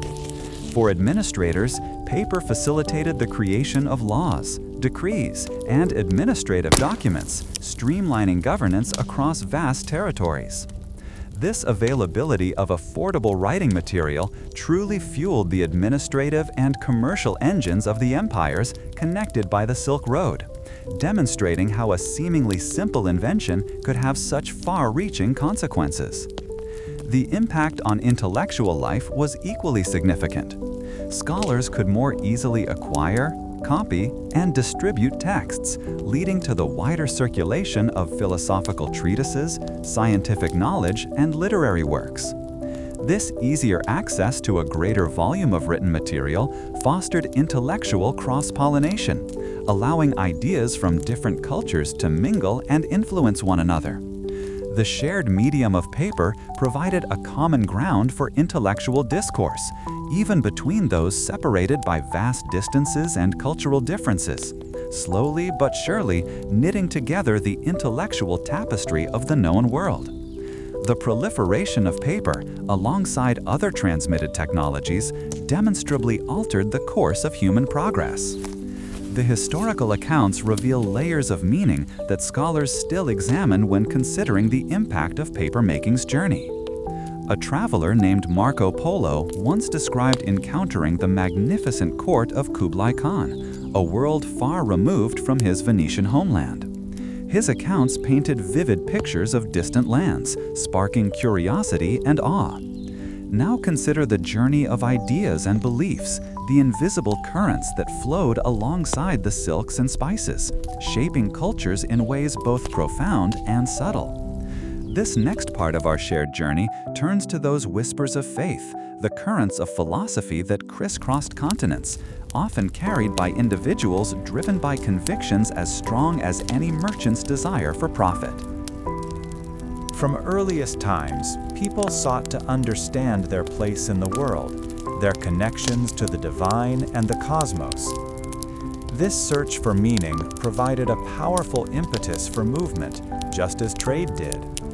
Pilgrims, individuals undertaking sacred journeys to holy sites, were early travelers on these transcontinental paths. They carried not only their devotion, but also stories, rituals, and sacred texts, acting as conduits for religious transmission. For instance, the journey of Buddhist monks westward from India, carrying scriptures and establishing monasteries, deeply influenced the spiritual landscape of Central Asia and China. These individuals often faced immense challenges, including the arduousness of the travel itself and the suspicion they sometimes encountered in unfamiliar lands. Yet their perseverance fostered significant cultural diffusion. The technical processes by which these ideas spread were varied and often relied on personal interaction. Oral traditions played a crucial role. Stories of prophets, saints, and spiritual teachers were memorized and recounted, adapting to local languages and customs. The creation and dissemination of sacred texts, painstakingly copied by hand, also served as vital carriers of religious and philosophical doctrine. Think of the care taken by scribes, meticulously reproducing scriptures like the Bible or the Quran. Their labor organization a dedicated effort to preserve and propagate sacred knowledge. These copied texts became tangible materials that could be shared, studied, and debated across vast distances, slowly shaping the understanding of faith for countless people. This movement of ideas also saw the emergence of syncretism, a blending of different religious and philosophical traditions. As faiths encountered each other, elements were often incorporated, adapted, or reinterpreted. For example, in Central Asia, Zoroastrian beliefs and practices sometimes mingled with the emerging traditions of Islam, creating unique local expressions of faith. The labor organization here involved learned individuals, scholars, and priests from various traditions who engaged in dialogue, debate, and sometimes philosophical reconciliation. These intellectual encounters, while often subtle, were crucial in the long-term evolution of religious thought across Eurasia. Furthermore, the very act of travel could inspire philosophical introspection. The vastness of the landscapes, the encounter with different ways of life, and the overcoming of personal hardship often led travelers to contemplate the nature of existence, the purpose of life, and the interconnectedness of all things. These personal experiences, shared through letters, journals, or spoken accounts upon return, contributed to the broader intellectual currents of their societies. The materials of this exchange were the personal reflections and the stories of trials overcome, fostering a deeper, more nuanced understanding of the human condition. The allure of these faiths and philosophies was not solely spiritual. It also had significant economic and political dimensions. Rulers often saw the benefit in adopting or patronizing certain religions that could foster social cohesion or provide legitimacy for their rule. This led to the labor organization of imperial sponsorship for religious institutions, funding the construction of temples, mosques, and churches, and supporting religious scholars. The technical processes of establishing religious endowments and managing these institutions became integral to the administrative structures of many empires, demonstrating the deep integration of faith into the fabric of governance. However, the transmission of religious and philosophical currents was not always peaceful. Differences in doctrine and practice could lead to misunderstandings, distrust, and even conflict. The challenges of navigating these deeply held beliefs, particularly when they diverged significantly from established norms, were considerable. Efforts to convert others, or conversely, resistance to new ideas, could create social tensions. The materials in these instances were often polemical writings or public pronouncements designed to persuade or discredit opposing viewpoints, showcasing the intellectual battles that accompanied the spread of belief systems. Even the most everyday aspects of life could be influenced by these currents. Dietary laws, forms of art and architecture, and even concepts of justice and governance were shaped by religious and philosophical teachings that had traversed continents. The labor organization involved artisans who incorporated religious motifs into their work, architects who designed buildings according to sacred principles, and legal scholars who studied and applied religious law. The materials were the pigments for illuminated manuscripts, the stone for temple carvings, and the legal codes that guided societal interactions, all bearing the imprint of ideas that had traveled far. This intricate web of religious and philosophical exchange, alongside the trade of goods, highlights a fundamental aspect of human history: our deep-seated need to connect, to share meaning, and to understand the world around us. The journeys of individuals, carrying not just merchandise, but also their deepest convictions, demonstrate a universal drive to explore both the external world and the inner landscape of the human spirit. This exchange of beliefs reflects universal human responses to the quest for understanding and connection. The vast marketplaces of cities like Samarkand and Xanadu were more than just places to trade goods. They were vibrant centers where cultures converged and innovations sparked. These urban hubs, built with an eye for both commerce and community, served as the beating heart of the Silk Road's enduring influence, demonstrating how infrastructure and human endeavor intertwined. Historical accounts reveal that the organization of these cities involved a complex layering of planning, from the layout of the streets to the placement of essential services. The selection of materials for constructing these bustling centers often reflected local resources and the desire for durability. Buildings were frequently erected using sun-baked bricks, a readily available substance that provided good insulation against the warmth of the seasons. In grander structures, stone from nearby quarries was employed, its smooth, cool surface a welcome sensation underfoot. The arrangement of these buildings was not haphazard.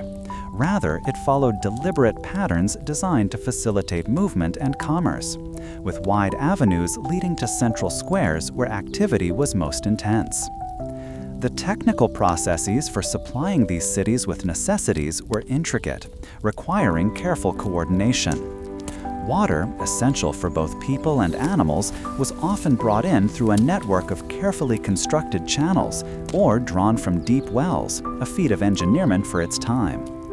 Foodstuffs, from grains grown in surrounding fertile lands to spices arriving from distant shores, were brought to designated granaries and market stalls, managed by appointed officials. The sheer volume of people and goods moving through these urban spaces necessitated efficient methods for organization. Within these cities, the labor organization was a finely tuned system involving a diverse range of individuals.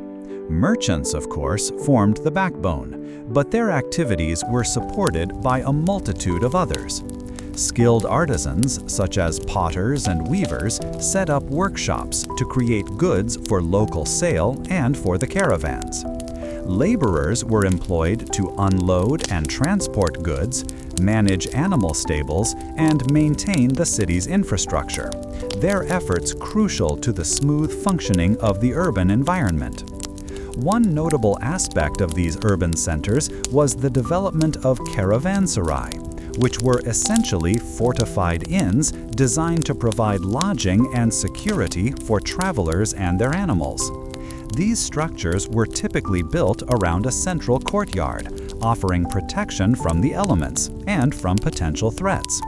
Inside, merchants could rest, secure their goods, and find provisions, fostering a sense of community among those undertaking long journeys and reducing the inherent challenges of intercontinental travel. The economic challenges faced by these cities were significant, primarily concerning resource management and maintaining order amidst such diverse populations. Ensuring adequate supplies of food and water for a growing populace, especially during drier seasons, required foresight and effective distribution systems.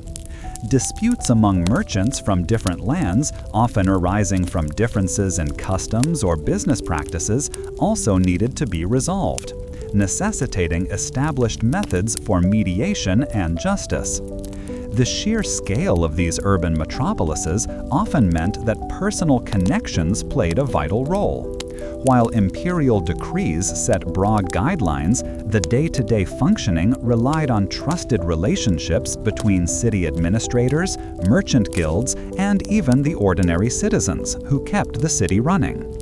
This blend of formal governance and informal networks helped navigate the complex social and economic landscape. A fascinating element of these cities was the presence of specialized districts. One might find an area dedicated to metalworkers, the rhythmic clang of hammers echoing through the narrow streets, while another might be known for its vibrant textile markets, where bolts of silk and intricately woven carpets were displayed. This spatial organization facilitated efficient trade and allowed customers to easily locate specific types of goods or services. The historical impact of these urban centers was profound, extending far beyond their immediate inhabitants. They acted as crucial nodes in the vast network of exchange, serving as points where goods were consolidated, ideas were exchanged, and connections were forged. Their existence fostered economic growth not only for the cities themselves, but also for the surrounding regions that supplied them with essential resources and agricultural products. This brings us to perhaps the most fascinating aspect: the dissemination of information. Travelers passing through these hubs brought news, rumors, and first-hand accounts of distant lands. Scribes and scholars living in these cities would meticulously record these stories, creating valuable historical records that would eventually travel even further, shaping perceptions of the wider world. The meticulous planning evident in these cities did not always guarantee smooth operations. For instance, the challenges of waste disposal in densely populated areas were considerable. Historical records suggest that while some cities implemented basic systems, the sheer volume of refuse could overwhelm these measures, leading to less than ideal sanitary conditions. This persistent issue is a subject of ongoing scholarly discussion regarding urban living in the ancient world. The development of these urban centers also spurred innovation in various crafts. The demand for high-quality goods, driven by both local elites and wealthy foreign merchants, encouraged artisans to refine their techniques. This constant drive for improvement, coupled with the exposure to new ideas and materials from afar, led to significant advancements in areas like pottery, metalworking, and decorative arts, shaping aesthetic tastes across vast distances. Indeed, the very existence of these vibrant trading cities represented a remarkable feat of human organization and a testament to the enduring power of connection. These metropolises, teeming with life and commerce, served as the vital arteries of the ancient world, facilitating not just the movement of goods, but also the rich tapestry of human interaction and cultural exchange that defined the era. These insights contribute to our understanding of urban development and cross-cultural exchange in ancient times. When empires extended their reach across vast continents, the structures of commerce and governance had to adapt profoundly. The principles that guided trade shifted from the more localized exchanges of earlier times to a grander scale, influenced heavily by the policies of rulers like Kublai Khan. These policies aimed to standardize many aspects of commerce, creating a more predictable environment for merchants navigating the immense distances. This chapter looks into the economic foundations laid by imperial administration, exploring how taxation, standardized measures, and even the management of certain goods shaped the flow of wealth and resources. The vastness of the Mongol domains necessitated a sophisticated system of revenue collection, and here the technical processes of imperial taxation were paramount. Rather than a chaotic jumble of local levies, the empire began to implement a more unified approach. This involved dispatching administrators to survey lands, assess potential yields, and establish clear rates. The materials used in this process were primarily paper for records, ink for writing, and seals to authenticate decrees. The sheer volume of transactions across such a wide territory meant that efficient administration was not just a matter of good governance, but also of maintaining the empire's stability and power. Within this imperial framework, the labor organization saw the rise of specialized roles tasked with overseeing economic activities. These were not merely tax collectors in the traditional sense, but individuals responsible for monitoring trade routes, ensuring the collection of duties, and reporting back on the economic health of different regions. These administrators often worked with local officials, bridging the gap between imperial directives and the realities on the ground. Their success depended on a blend of administrative skill, local knowledge, and the authority granted by the Khan. Challenges were inherent in such an ambitious undertaking. Enforcing tax laws consistently across diverse cultures and landscapes proved difficult. Local customs and forms of payment, where they existed, often clashed with imperial mandates, leading to resistance or confusion. Moreover, the sheer logistical effort of moving collected revenue, whether in kind or in precious metals, across vast distances presented its own set of dangers, from natural hazards to potential corruption among officials. Nevertheless, the attempt to create a more predictable financial environment was a significant shift in the economic landscape. One of the most impactful aspects of this imperial economic policy was the push towards standardized weights and measures. For centuries, merchants had grappled with the inconsistency of local standards, making accurate valuation and exchange a constant negotiation. The empire recognized that facilitating trade required a common language of commerce. Therefore, efforts were made to introduce uniform units for weighing goods like grain, precious metals, and textiles, as well as standard measures for length and volume. The materials central to this standardization included carefully crafted weights and measuring tools, often made from bronze or iron, which were distributed to key trading centers. The technical processes involved workshops dedicated to producing these standardized items and officials responsible for verifying their accuracy. This endeavor was not merely about convenience. It was about building trust in transactions and reducing the opportunities for fraud, thereby encouraging greater participation in imperial trade networks.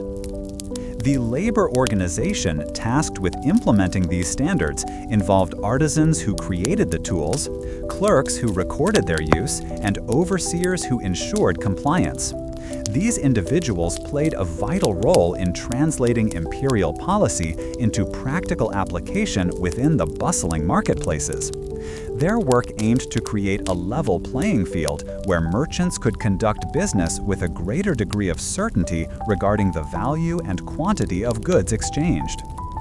However, the transition was not immediate or without its difficulties.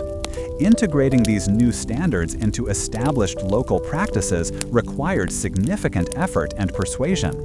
Merchants accustomed to familiar methods sometimes resisted the change, viewing it as an imposition.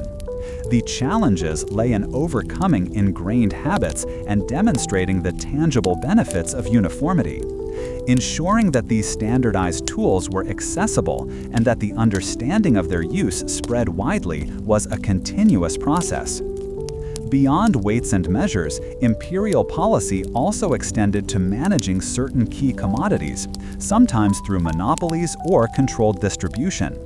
This was particularly true for goods deemed strategically important or highly valuable, such as salt, certain metals, or even specific types of paper and printing technology. Such controls aimed to generate revenue for the state and to maintain a steady supply of essential items across the empire. The technical processes involved in managing monopolies included licensing merchants, regulating production, and enforcing price controls. This required a robust administrative apparatus capable of monitoring markets and preventing illicit trade. The materials here included permits, official seals, and ledgers detailing regulated transactions. The goal was to channel the economic benefits of these key goods into the imperial coffers, rather than allowing them to be siphoned off by independent operators.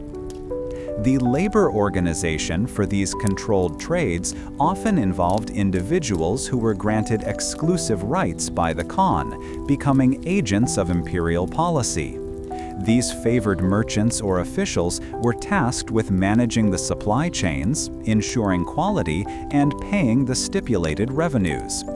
Their position offered significant opportunity, but also carried the weight of imperial expectation and the scrutiny of those who felt disadvantaged by these arrangements. The challenges associated with imperial monopolies were manifold. They often led to accusations of favoritism and corruption, as those granted these rights could exploit their privileged position. Furthermore, restricting access to certain goods could stifle innovation and competition, potentially leading to shortages or inflated prices if not managed carefully. Maintaining fairness and efficiency within such systems was a perpetual concern for the empire's administrators. This complex interplay of taxation, standardization, and economic control demonstrates a sophisticated understanding of how to harness commerce for imperial purposes. It reflects a move away from simple transactional exchanges towards a more structured, albeit sometimes rigid, economic system. The lasting impact of these policies was the creation of a more interconnected imperial economy, laying a foundation for future commercial practices and influencing the development of economic thought. How did these centralized economic policies, born of necessity and ambition, truly alter the individual merchant's daily calculations? The evidence from this period of imperial economic restructuring continues to inform scholarly understanding of state building and commercial development. The shimmering silks, the deep blue lapis lazuli, the fragrant cloves and peppercorns, these were more than just goods, they were invitations. For years, traders had focused on the fundamental exchange, the simple swapping of one valuable item for another, and the Mongol peace had made such journeys safer than ever. Now, however, a different kind of artistry was entering the scene, one that aimed not just to fill a merchant's purse, but to capture the imagination of distant courts. This was the realm of luxury, where the very materials themselves were transformed by painstaking technical processes into objects of desire, driving market demand in ways previously unimagined. Consider the creation of fine ceramics, a process that began with carefully selected clay. This clay, often sourced from specific riverbeds, underwent meticulous preparation. Workers would pound it, soak it, and then filter out impurities, ensuring a smooth, consistent paste. This labor-intensive stage was crucial. Any grit remaining could lead to cracks during firing. Following this, skilled artisans would shape the clay, sometimes on spinning wheels, other times by hand. creating forms of exquisite grace. The real magic, however, occurred with the glazes. These were complex mixtures of ground minerals, ash, and metal oxides, each recipe a closely guarded secret. When fired in specially constructed kilns, these glazes could produce a dazzling array of colors and textures, from the deep, almost iridescent blues of cobalt to the warm, earthy tones of iron. This careful crafting, this transformation of earth into art, was a significant labor organization endeavor, requiring specialized knowledge passed down through generations. The production of intricately carved jade also exemplifies this burgeoning market for luxury. Jade, a stone prized for its beauty and supposed mystical properties, was notoriously difficult to work with.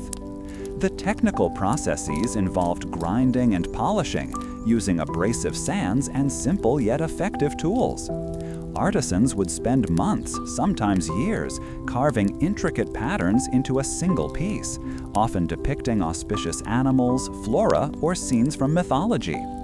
The finest jade, a deep emerald green, was particularly sought after, and its scarcity only amplified its value.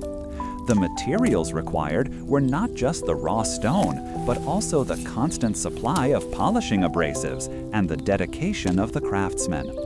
This was a labor organization that relied heavily on individual skill and patience, as each stroke of the tool was irreversible. Then there were the woven goods, far beyond the utilitarian cloths of earlier times. For the wealthiest patrons, silks were dyed in vibrant hues, often using natural pigments derived from plants and insects. The process of creating these rich colors was a complex art, involving careful preparation of the dyes, precise immersion times, and sometimes multiple dyeing stages to achieve the desired depth. One such vibrant red, for instance, might be achieved using the cochineal insect, a small creature that, when processed, yielded an incredibly stable and brilliant crimson. This required a dedicated labor organization of insect gatherers and dye masters, transforming a humble insect into a symbol of imperial splendor. The demand for such colors was immense, driving the value of the finished textiles ever higher. The movement of these luxury goods was not without its challenges, of course. Transporting fragile ceramics or easily tarnished precious metals over thousands of miles presented significant risks. Merchants often employed specialized packing materials, such as straw, soft cloths, or even specially made wooden crates to protect their wares. The labor organization extended to experienced packers and trusted guards who understood the delicate nature of their cargo.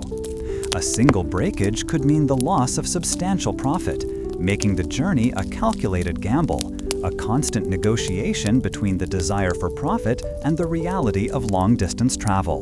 This pursuit of luxury goods also spurred innovative economic principles. Merchants began to understand that creating a mystique around a product could significantly increase its perceived value. The stories associated with the origin of certain rare spices or the provenance of a particularly fine piece of lapis lazuli became as important as the item itself. This marketing approach was subtle, relying on word of mouth, the patronage of influential figures, and the exquisite display of goods in bustling marketplaces. The labor organization involved not only the producers, but also those who managed these displays and cultivated these reputations. One fascinating, if unusual, detail from this era concerns the use of scented wood in packaging. Certain valuable items like fine perfumes or delicate embroidered silks were sometimes packed with small blocks of fragrant wood, such as sandalwood or cedar. This served a dual purpose. The wood's natural oils helped preserve the item's condition, and the pleasing aroma enhanced the overall sensory experience upon opening. It was a small touch, yet it spoke volumes about the meticulous attention to detail that characterized the trade in luxury items, and how even the materials of packaging were considered part of the product's appeal. The creation and trade of such exclusive items also contributed to a scholarly debate regarding the concept of branding in the pre-modern world. Did the consistent quality and recognizable style of certain workshops or merchants create a form of early brand loyalty? Evidence suggests that certain artisans and production centers developed reputations for excellence, making their goods highly sought after, even if formal brand names as we know them did not exist. This implies a sophisticated understanding of market forces and consumer desire long before modern marketing theories were conceived. This focus on desirability wasn't limited to tangible objects. It also extended to ideas and experiences. For instance, the transmission of advanced astronomical knowledge or unique medicinal formulas also became a valuable commodity. While not always physical materials, these intellectual treasures were traded, copied, and adapted. The labor organization here involved scholars, healers, and scribes, whose efforts in preserving and disseminating this knowledge facilitated further innovation and exchange across continents. The demand for such expertise was driven by a desire for progress and understanding. A light-hearted moment might occur when a merchant, renowned for his keen eye for quality, would examine a bolt of vibrant silk intended for a faraway Khan. He might unfurl it with a flourish, letting the fabric ripple in the breeze, then hold it up to the light, not just checking for flaws, but for the very soul of the color. He might even jest with his assistants. If this shade of blue does not capture the depths of the Caspian Sea, it shall not grace the halls of power. Such moments, blending sharp business acumen with a touch of playful artistry, were common among those who understood the subtle art of the deal.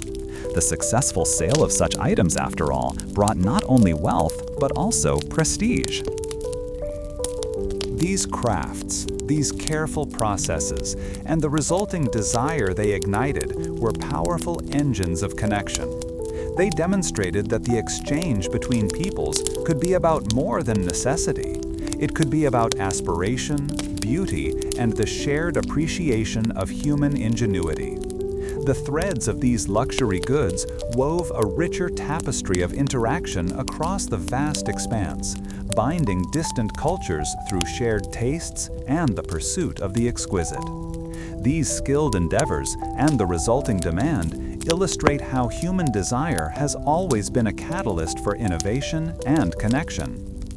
The vast stretches of the Silk Road were more than just pathways for goods. They were conduits for understandings, built on carefully constructed agreements. As diverse peoples met, the need for clear rules and fair dealings became paramount, leading to the development of diplomatic frameworks and methods for resolving disputes that arose between them. Such arrangements were not spontaneous, but emerged from a careful consideration of the practicalities of long-distance exchange and the inherent difficulties of bridging cultural and legal divides. When merchants from different realms, accustomed to their own customs and laws, encountered one another, disagreements were inevitable. These might stem from the quality of goods exchanged, the agreed-upon prices, or even simple misunderstandings about the terms of a deal. To address these, experienced travelers and their sponsors developed systems of customary law and recognized intermediaries, individuals known for their fairness and impartiality who could act as arbiters. These local mediators, often respected elders or individuals with a reputation for wisdom, helped to navigate the complexities of varied legal traditions. The actual process of establishing these understandings often involved intricate negotiations, where representatives would meet to set down agreed-upon terms. These discussions might take place in neutral locations, perhaps within the sheltered walls of a caravanserai, an inn specifically designed to accommodate traveling merchants and their animals. Here, over shared meals of spiced rice and dried fruits, the details of trade agreements, safe passage, and reciprocal treatment would be hammered out, much like the weaving of fine carpets, thread by careful thread. Historical accounts reveal the use of written treaties, documents that served as formal pacts between rulers or influential merchant guilds. These treaties outlined responsibilities, defined the boundaries of acceptable conduct, and specified penalties for violations. The creation of such legal frameworks was a complex technical process, often involving skilled scribes who meticulously recorded agreements in multiple languages, ensuring clarity and preventing later disputes over the precise wording. The labor organization supporting this diplomacy was varied. Beyond the skilled scribes, there were the diplomats themselves, individuals often chosen for their linguistic abilities, understanding of foreign customs, and diplomatic tact. These individuals acted as the eyes and ears of their patrons, representing their interests and ensuring that the flow of commerce was not disrupted by avoidable conflicts. Their role required a deep understanding of the customs of the people they met. When disagreements did arise, the technical processes for dispute resolution came into play. This might involve presenting evidence, calling witnesses, and allowing each party to state their case before the designated arbitrator or counsel. The goal was not necessarily to assign blame in a punitive sense, but to find a resolution that would allow trade to continue smoothly. Such a system fostered a degree of predictability, which was essential for long-term commercial relationships. One of the significant challenges faced in establishing these agreements was the vast difference in legal philosophies and cultural norms. What might be considered a straightforward transaction in one land could be viewed with suspicion or subject to entirely different regulations in another. Bridging these gaps required immense patience, a willingness to compromise, and a deep respect for the traditions of others, even when they were unfamiliar. Furthermore, the weight of materials used in creating formal treaties could be substantial, with scrolls of parchment or vellum inked with carefully applied dyes, often sealed with wax, bearing the imprint of authority. These physical manifestations of agreement served as tangible evidence of commitment, carrying significant symbolic as well as legal weight, signifying the earnest intentions of all parties involved in these far-reaching exchanges. The development of these legal and diplomatic customs had a profound historical impact. By providing a more stable and predictable environment for trade, they encouraged greater investment and facilitated the movement of larger quantities of goods over longer distances. This, in turn, fostered economic growth and helped to bind together the diverse regions connected by the Silk Road, creating a more integrated global economy. This approach to governance, while not always perfectly applied, demonstrated a sophisticated understanding of the human element in commerce. It acknowledged that trust and fairness were not merely desirable qualities, but were, in fact, essential materials for the sustained functioning of transcontinental trade networks. The individuals who served as diplomats and arbiters were instrumental in building and maintaining this vital trust. Looking back, one might ponder the delicate balance these early negotiators struck between assertiveness in protecting their own interests and the need for conciliation to foster continued exchange. It was a constant negotiation of trust, where reputation was as valuable as any precious commodity being traded across the vast distances. The careful cultivation of these relationships underpinned the success of ventures that spanned continents. The intricate web of agreements, supported by skilled diplomacy and clear legal understanding, allowed for the flourishing of trade. Such adaptations reveal the ingenuity of historical peoples in creating order amidst diversity. The vast network of routes we've explored, the threads connecting East and West, fostered more than just the exchange of silk and spices. It also created fertile ground for the transmission of ideas, for the subtle yet powerful merging of worldviews. As travelers moved, so too did their beliefs, their stories, and their ways of understanding the world around them. This movement of thought, this quiet diffusion, played a significant role in shaping the very fabric of societies across continents. Consider the way beliefs traveled. Pilgrims, often undertaking arduous journeys for spiritual solace, naturally carried their faiths with them. They spoke of their gods, their rituals, and their moral codes, planting seeds of new ideas in distant lands.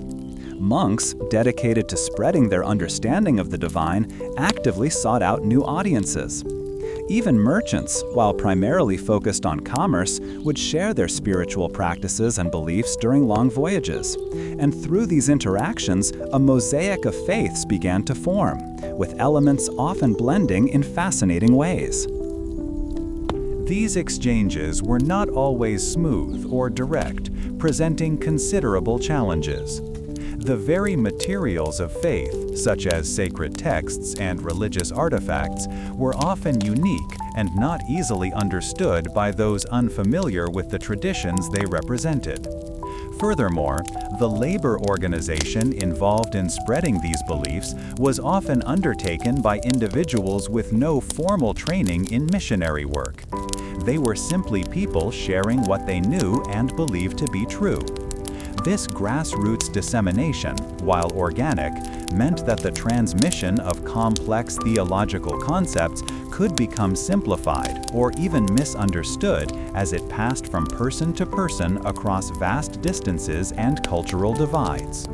When we look at how these ideas were transmitted, we can see various technical processes at play.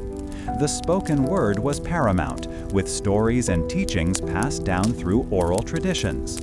The creation and distribution of religious texts, though labor-intensive, also played a role, as did the use of art and imagery to convey spiritual messages. The dedication of individuals who devoted their lives to learning and teaching these beliefs represented a significant form of human capital, often operating with little fanfare or organized support beyond their immediate religious communities, yet profoundly influencing societal outlooks. The scholarly perspective on this religious diffusion often focuses on the fascinating phenomenon of syncretism, where different religious elements merged to create new forms of worship and belief. For instance, local deities or customs might be reinterpreted through the lens of a new, imported faith, leading to unique regional expressions of widely held religions. This blending was not always a conscious effort, but often an organic process, a natural human tendency to integrate the new with the familiar, creating a richer tapestry of spiritual life. From the perspective of those living at the time, the arrival of new spiritual ideas could be a source of both curiosity and apprehension. Imagine arriving in a bustling marketplace, perhaps near the city of Xanadu, and hearing chants or prayers in a language completely unfamiliar, yet feeling a strange resonance. The materials of this exchange were not just physical objects, but also the sounds, the rituals, and the very essence of devotion being shared, creating a different kind of richness than that found in mere goods. The labor organization behind spreading these ideas was often deeply personal. Consider a single monk carefully copying a sacred text by hand, his devotion evident in the meticulous strokes of his brush. He might then share a portion of this text with a curious merchant, who in turn might pass on a story or a teaching to someone further along his route. This quiet, personal commitment spread across countless individuals formed a vast, decentralized network for the propagation of thought, far removed from the structured organization of a merchant caravan or imperial administration. One particularly unusual aspect of this religious transmission involved the adoption of specific religious symbols or practices by unrelated groups, sometimes without fully understanding their original context. This can be seen as a kind of cultural borrowing, where the aesthetic or philosophical appeal of a symbol outweighed its deeper theological meaning for those adopting it, leading to a fascinating mix of familiar and foreign imagery in religious art and practice. Such instances highlight how deeply interconnected people became, even in their most spiritual pursuits. The challenges in this sphere were immense. Imagine trying to explain the concept of divine love or the intricacies of karma to someone whose entire life experience was vastly different. Language barriers were of course significant, but so too were the deeply ingrained cultural practices that often resisted the adoption of new ideas. Traditions surrounding family, community, and governance were often tied to existing religious frameworks, making the introduction of new spiritual concepts a potentially disruptive force. The historical impact of this widespread dissemination of faiths and philosophies was profound. It fostered new schools of thought, inspired architectural marvels, and influenced ethical systems across Asia and eventually into Europe. The willingness of people to engage with and adapt these diverse beliefs demonstrates a fundamental human curiosity and a persistent search for meaning that transcended geographical and cultural boundaries, laying much of the groundwork for future intellectual and spiritual developments. It is important to note that this exchange was not a one-way street. While European accounts of Eastern faiths might be more familiar to us, the peoples of Asia also encountered and adapted ideas originating from the West. The materials of this reciprocal exchange included European craftsmanship and early forms of scientific inquiry, which were viewed with interest and sometimes integrated into existing Asian knowledge systems. This mutual curiosity meant that the flow of ideas was a dynamic, multifaceted phenomenon, with influences moving in multiple directions. The continuous movement of people, driven by commerce, faith, or simple wanderlust, created a unique environment where shared experiences, even if filtered through different cultural lenses, began to emerge. This process of shared understanding, however incomplete, gradually broadened horizons and fostered a nascent sense of global awareness, connecting disparate communities through common dialogues about existence and the divine. This examination of religious and philosophical currents illuminates broader forces that shape societies. The great ships, built with stout timbers that had been seasoned for many years, often carried the finest woods from faraway forests, a crucial material for their sturdy hulls and towering masts. Sailors, their faces weathered by countless voyages, expertly managed the technical processes of rigging and sail handling, tasks that required immense skill and coordination, often learned through generations of maritime tradition. These crews, a diverse labor organization comprising men from many coastal communities, worked in tandem, their calls and commands echoing across the waves as they navigated by the stars and the feel of the wind. The challenges they faced were immense. Unpredictable storms could descend with sudden fury, and the vastness of the ocean itself presented a constant test of their resolve and navigational acumen. Nevertheless, these sea lanes served as vital arteries, extending the reach of overland trade, allowing for the transport of bulkier goods and connecting distant lands in ways that foot or hoof simply could not manage. Furthermore, the development of seafaring required a meticulous understanding of materials suited for both the vessels and their cargo. Certain types of wood resisted the corrosive effects of salt water better than others, and the selection of these woods was a critical early decision. The technical processes of shipbuilding involved carefully shaping these planks, joining them with strong, often tarred, ropes or metal fastenings, and then sheathing the underwater portions of the hull with protective substances to deter marine growth. The labor organization within a port city was vast, encompassing not only the shipwrights and their apprentices, but also the rope makers, sail makers, and those who provisioned the ships with food, water, and trade goods. These ports became bustling centers of activity, where goods arriving by land were transferred to ships and seaborne wares were prepared for their onward journey inland, creating a symbiotic relationship between the two modes of transport. The maritime routes, though offering greater capacity, presented their own unique challenges, distinct from those encountered on land. While bandits posed a threat on land, the sea brought the peril of sudden squalls, treacherous reefs hidden just beneath the surface, and the ever-present danger of ships being driven far off course. navigational aids were rudimentary by modern standards, relying on celestial observations and knowledge of ocean currents passed down through experience. The technical processes of charting a course involved skilled navigators who could interpret the position of the sun and stars, estimating distance and direction with remarkable accuracy, a skill that was highly valued. The labor organization aboard a vessel was strictly hierarchical, ensuring clear command in the face of danger and efficient execution of duties. The success of these voyages depended heavily on the materials used to craft reliable navigational tools, such as astrolabes or simple quadrants, which allowed sailors to determine their latitude.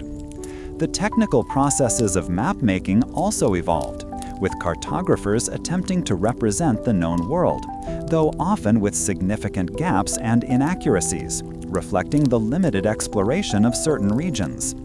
These charts, though imperfect, were invaluable materials for guiding ships through unfamiliar waters, and their creation was a collaborative effort involving scholars and experienced mariners. The labor organization extended to those who drafted and reproduced these maps, ensuring that navigational knowledge could be shared, albeit slowly and with great care to protect such valuable information. The challenges in establishing these sea routes were not solely environmental. They also included establishing trust and clear communication with trading partners in distant lands, whose languages and customs might be vastly different. The arrival of a ship in a foreign port was a significant event, requiring established protocols for docking, unloading cargo, and engaging in trade. The materials of diplomacy, such as gifts and standardized trade agreements, played a crucial role in fostering positive relationships. The labor organization within a trading port was extensive, involving customs officials, merchants who brokered deals, and laborers who handled the movement of goods, all contributing to the complex economic engine of maritime commerce. These seafaring ventures facilitated the exchange of not only tangible goods, but also cultural practices and even diseases, illustrating the interconnectedness of human populations. The technical processes of shipbuilding, for instance, saw innovations spread rapidly from one shipbuilding center to another, as shipwrights observed and adopted new techniques. Similarly, the materials used in sailcloth or rope manufacturing might be adapted based on the availability of local resources or the demand for greater durability. The labor organization in these port cities was fluid, with individuals often possessing a range of skills, moving between different trades as opportunities arose, contributing to a vibrant and dynamic urban environment that was essential for the functioning of maritime trade. One might wonder at the sheer resilience required to undertake such long voyages, facing the unknown with only the stars and one's own expertise as guides. This reliance on accumulated knowledge, the materials and methods passed down through generations, highlights a fundamental aspect of human endeavor. The technical processes of understanding wind patterns and currents were refined through countless trips, with each voyage adding to the collective wisdom. The labor organization on these ships was a microcosm of broader societal structures, where every member had a defined role, essential for the overall success and safety of the expedition, and the challenges were met through shared purpose. The expansion of maritime trade routes meant that goods from lands previously only accessible via arduous overland journeys could now be transported more efficiently and in larger quantities. Consider the materials like spices, precious stones, and even exotic animals that were far easier to ship across water than across continents. The technical processes of securing cargo to prevent shifting during rough seas and the methods for preserving perishable goods for extended periods were critical for the success of these ventures.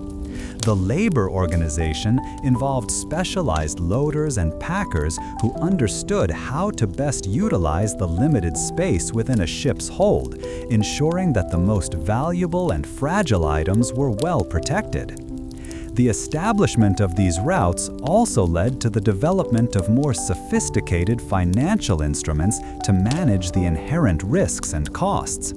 The materials of finance, such as bills of exchange or early forms of insurance, allowed merchants to spread their risk and engage in larger-scale trading operations. The technical processes of assessing the value of cargo and the likelihood of successful delivery were crucial for underwriting these ventures. The labor organization and financial centers included not just bankers and merchants, but also legal experts who drafted contracts and arbitrators who resolved disputes, creating a complex network that supported the flow of capital. The very act of sailing across vast expanses of water required a deep respect for the natural world, a constant awareness of its power and its moods. The materials for survival on such voyages were meticulously prepared, from salted provisions to fresh water carefully rationed. The technical processes of maintaining the ship, from repairing sails torn by strong winds to patching leaks in the hull, were ongoing tasks that occupied the crew. The labor organization was such that even the youngest cabin boys had assigned duties, contributing to the overall functioning of the ship, and everyone understood the serious challenges that faced them. Moreover, the constant interaction with diverse coastal cultures led to a rich tapestry of exchange beyond mere commerce.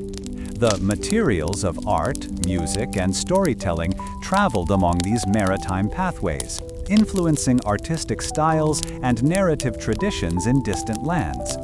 The technical processes of crafting new musical instruments or developing new weaving patterns were shared through direct contact and observation. The labor organization in port cities often included artisans and entertainers who catered to visiting sailors and merchants, facilitating this cultural cross-pollination. The challenges here were less about survival and more about understanding and adapting to new forms of expression. The success of Marco Polo's later return journey, facilitated in part by the established maritime routes, demonstrated the value of these connections. While his overland travels are famously chronicled, the sea voyage back to Europe was a significant undertaking in itself, relying on the very infrastructure and knowledge developed over centuries of seafaring. The materials for his journey were carefully chosen, the ship's seaworthy and the crew's experienced, all hallmarks of well-established maritime trade. The technical processes of navigation and the labor organization of the ship's company were crucial for his safe passage, minimizing the immense challenges of traversing the ocean. This era of robust maritime expansion, complementing the overland Silk Road, exemplifies how human ingenuity and cooperation overcome vast geographical barriers. The vast Mongol Empire, in its prime, represented a remarkable convergence of imperial administration and the ceaseless energy of merchant activity. After the earlier periods of individual traders navigating perilous routes, the Pax Mongolica, or Mongol Peace, created an environment where vast quantities of goods could move with unprecedented safety and speed. This was not simply a matter of soldiers guarding the roads, rather it involved a sophisticated system where the very structure of the empire was built to facilitate and profit from commerce, creating a powerful synergy. Officials were tasked with ensuring trade routes remained open, and their success directly impacted the empire's revenue and stability. The vast Mongol Empire, in its prime, represented a remarkable convergence of imperial administration and the ceaseless energy of merchant activity. After the earlier periods of individual traders navigating perilous routes, the Pax Mongolica, or Mongol Peace, created an environment where vast quantities of goods could move with unprecedented safety and speed. This was not simply a matter of soldiers guarding the roads, rather it involved a sophisticated system where the very structure of the empire was built to facilitate and profit from commerce, creating a powerful synergy. Officials were tasked with ensuring trade routes remained open, and their success directly impacted the empire's revenue and stability. Imperial officials, therefore, played a critical role in shaping the flow of commerce, often acting as intermediaries between the vast apparatus of the state and the individual merchants seeking to move their wares. The emperor, Kublai Khan, and his successors understood that a prosperous empire depended on thriving trade, and they actively fostered this through various means. This meant establishing standardized weights and measures, a crucial step in ensuring fair exchange across diverse regions, and implementing efficient tax collection systems that, while sometimes burdensome, provided the necessary funds to maintain the infrastructure that benefited traders. These administrative processes were not always smooth, but they represented a significant evolution from earlier, more fragmented systems of commerce. The very organization of the imperial administration itself was a testament to the need to manage such a sprawling network of exchange. Administrators were appointed to oversee specific regions or types of trade, ensuring that goods flowed according to imperial decree and the taxes were collected efficiently.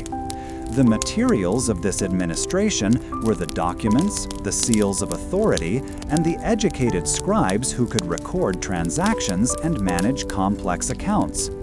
This organized approach to managing trade was a far cry from the earlier, more fluid interactions where individual agreements formed the basis of commerce, and it meant that larger ventures and more valuable commodities could be handled with greater confidence by merchants. Moreover, the empire actively encouraged the movement of specific goods through imperial monopolies or direct state involvement in certain industries. This practice, a form of early state-controlled commerce, ensured that key commodities such as salt, iron, or even certain types of textiles were managed for maximum benefit to the imperial coffers. The technical processes involved in maintaining these monopolies could be complex, requiring careful oversight of production and distribution to prevent black markets or unauthorized trade. And this often led to specialized roles within the administrative structure, from inspectors to accountants. It was a deliberate strategy to channel wealth and resources in a way that supported the empire's overall goals. This imperial oversight naturally encountered significant challenges, particularly in maintaining consistent quality and fair pricing across such a vast territory with diverse local economies. While the empire aimed for uniformity, local customs and the sheer distances involved often led to variations that administrators had to contend with. The labor organization within these administrative bodies was thus a constant negotiation between centralized policy and localized realities, requiring officials with both broad understanding and practical on-the-ground knowledge. This dynamic interplay between imperial will and local implementation was a defining feature of the period. Beyond direct oversight, the empire also fostered trade through its patronage of arts and crafts, which in turn stimulated demand for specialized goods and the skilled labor required to produce them.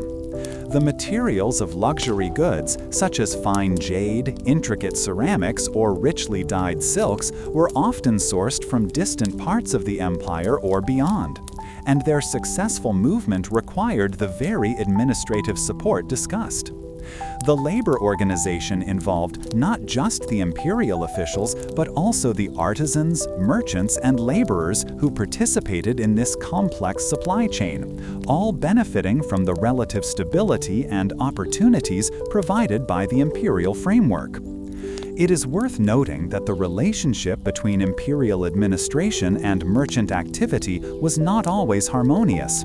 Disputes over taxes, trade regulations, or perceived unfair practices were not uncommon. However, the overall framework provided by the Mongol Empire offered a level of security and predictability that was unparalleled in previous eras. This security allowed for larger-scale ventures and a greater degree of specialization among merchants, who could focus on specific commodities or routes with more confidence, knowing that the imperial administration provided a degree of order. One particularly interesting aspect was the empire's use of paper money, a system introduced to facilitate transactions and reduce the need to transport heavy metal coinage. The technical processes of printing and distributing this currency, alongside mechanisms for its acceptance and exchange, were a significant administrative undertaking. While this innovation faced its own set of challenges, including inflation and a lack of universal trust in its value compared to precious metals, it represented a forward-thinking approach to managing a vast imperial economy. This monetary policy was a clear example of how imperial administration actively shaped merchant activity. The interplay of power between the Khanate and the merchant class created a dynamic economic landscape. Imperial decrees could open new markets or restrict others, influencing where and how merchants operated. Conversely, the wealth generated by trade provided a vital source of revenue and power for the ruling elite, creating a feedback loop where their interests became intertwined with the prosperity of commerce.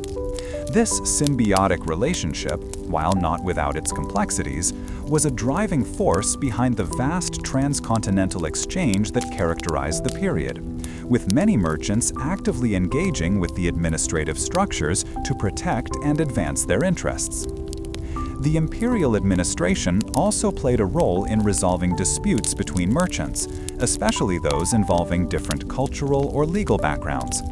While formal legal systems were still evolving, imperial representatives often acted as arbiters, drawing upon customary law and imperial decrees to settle disagreements.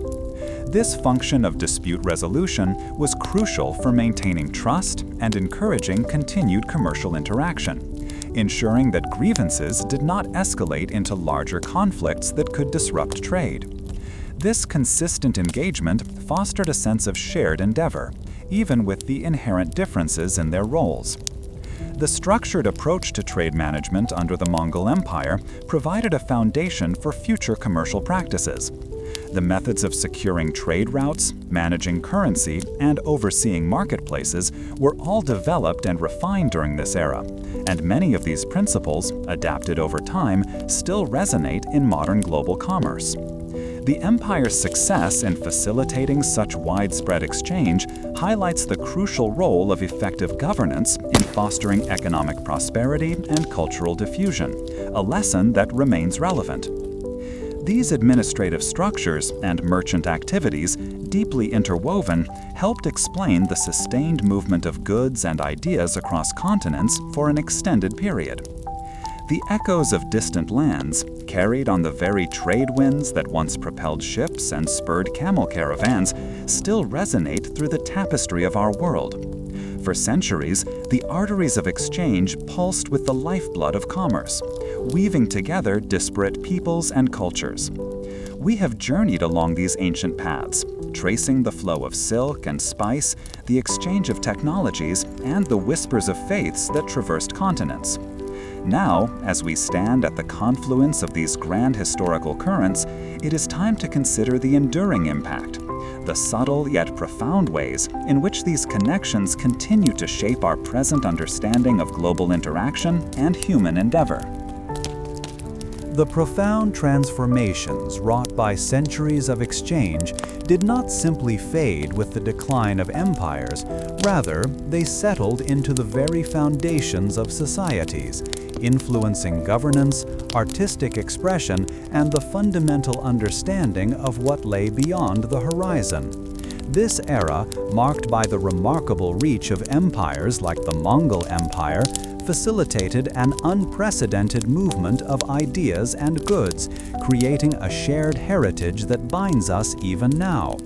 Such vast networks, built by the dedicated labor organization of countless individuals from many cultures, demonstrated that even with formidable challenges, human ingenuity could foster a period of remarkable, albeit often localized, prosperity and cross-cultural awareness.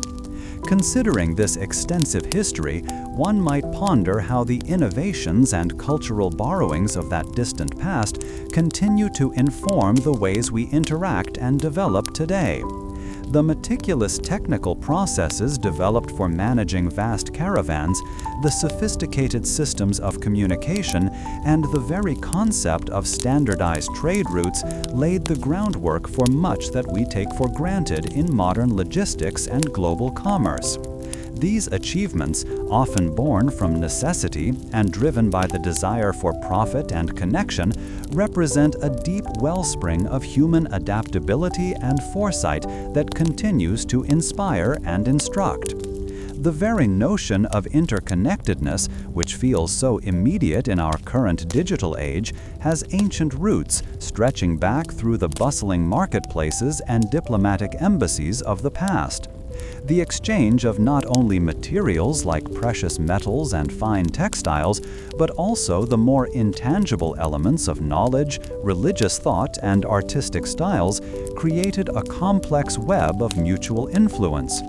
This diffusion did not occur without significant challenges, including language barriers, cultural misunderstandings, and the inherent difficulties of maintaining trust across vast geographical and societal divides.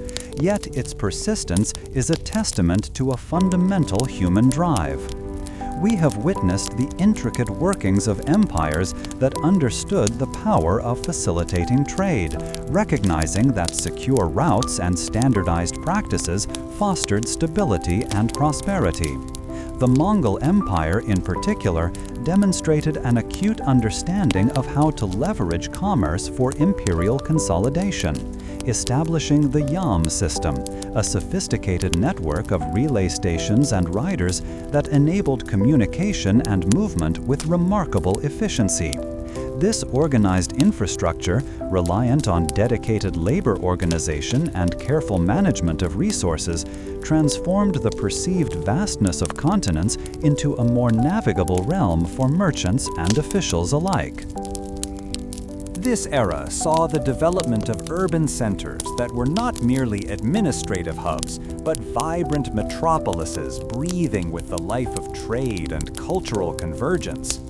Cities like Samarkand and Xanadu, constructed with specific materials chosen for durability and function, became crucibles where diverse peoples met, exchanged goods, and shared ideas. The technical processes involved in their growth, from water management to the construction of caravanserai, inns for travelers and their animals, were sophisticated for their time, designed to support the complex logistics of a globalized economy, albeit one operating at the pace of a camel's gait. The stories of luxury goods, their meticulous production, and the creation of demand across continents reveal a fascinating aspect of early market dynamics. The materials, such as finely carved jade, lustrous ceramics, and intricate textiles, were not merely commodities. They were vehicles of status, power, and cultural aspiration. The labor organization involved highly specialized artisans, often working within guilds, and wealthy patrons who commissioned these items, driving innovation in craftsmanship and fostering a sense of shared aesthetic appreciation that transcended many geographical boundaries, despite the significant challenges of production and transport. Furthermore, the diplomatic and legal frameworks that emerged were crucial for navigating the complexities of inter-empire relations and facilitating commerce. The technical processes of treaty-making, the establishment of clear protocols for ambassadors, and the development of mechanisms for resolving disputes provided a vital, though sometimes fragile, structure. The labor organization of diplomats, scribes, and legal experts played a significant role in bridging differences in legal traditions and ensuring that agreements, once made, were understood and, to the extent possible, honored, mitigating potential conflicts that could have disrupted the flow of goods. The accounts that have filtered through the ages, like those attributed to figures such as Marco Polo, offer a unique window into how these distant worlds were perceived and how information was disseminated. The materials of knowledge were diverse: written accounts, oral traditions, and the often fragmented interpretations of foreign practices. And the labor organization involved scribes who meticulously recorded and scholars who attempted to make sense of it all. The inherent challenges of bias, misunderstanding, and the sheer difficulty of accurately conveying vastly different social norms shaped these perceptions, highlighting the subjective nature of historical accounts and the constant effort required to forge mutual understanding. Even the realm of faith and philosophy saw significant currents of exchange, demonstrating that human connection extended far beyond material commerce. The technical processes by which religious ideas and philosophical concepts were transmitted involved pilgrims, missionaries, and merchants who acted as conduits for beliefs like Buddhism, Islam, and Christianity. The materials were sacred texts, religious artifacts, and the potent force of spoken word, with dedicated religious figures and converts forming a distinct labor organization that spread their tenets, facing considerable challenges such as language barriers and deeply entrenched cultural practices. The story of the Silk Road is intrinsically linked with the development of maritime extensions, showcasing advancements in technical processes such as shipbuilding and navigation. The materials utilized, from sturdy timbers to resilient sailcloth, and the growing understanding of ocean currents and weather patterns were essential. The labor organization of shipbuilders, seasoned sailors, and port administrators was critical for establishing these sea routes, which, despite facing challenges like unpredictable seas and the constant threat of piracy, ultimately extended the reach of transcontinental networks and integrated sea trade with overland routes. These vast networks, whether traversing land or sea, were deeply intertwined with the empires that spanned them. Imperial policies directly shaped merchant activities, and conversely, the demands of commerce influenced imperial administration, demonstrating a dynamic interplay of power and enterprise. The labor organization within the broader imperial context, from tax collectors to administrators of the yam system, worked in conjunction with the decentralized efforts of countless merchants, creating a complex, symbiotic relationship that facilitated an era of unprecedented exchange, albeit with inherent challenges in balancing control and freedom. Considering the enduring legacy of these transcontinental exchanges, one can appreciate how the foundations of global commerce, diplomacy, and cultural understanding were laid. The technical processes, materials, and labor organization that defined this era are not merely historical footnotes, but represent a continuum of human interaction that continues to evolve. The challenges faced by those who dared to venture across continents and bridge cultural divides offer timeless lessons about perseverance, adaptation, and the fundamental human desire to connect, explore, and share. As the moon casts its soft glow, let us drift away on the currents of history, much like Marco Polo himself journeyed along the ancient Silk Road. Imagine him, a young Venetian, venturing eastward, tracing paths unseen by many in his time. We've glimpsed his encounters with vibrant cultures, the dazzling court of Kublai Khan, where silks shimmered and stories unfolded, and the marvels he brought back to a curious Europe. Now, as the day's adventures conclude and the world outside quiets, let the lingering whispers of those distant lands soothe you. The Silk Road, a testament to human connection and discovery, now leads you to your own restful journey. May your dreams be as rich and wondrous as the tales Marco shared, carrying you gently into the peaceful embrace of sleep. Rest now and awaken refreshed, carrying a little of that historic wonder within you. Rest now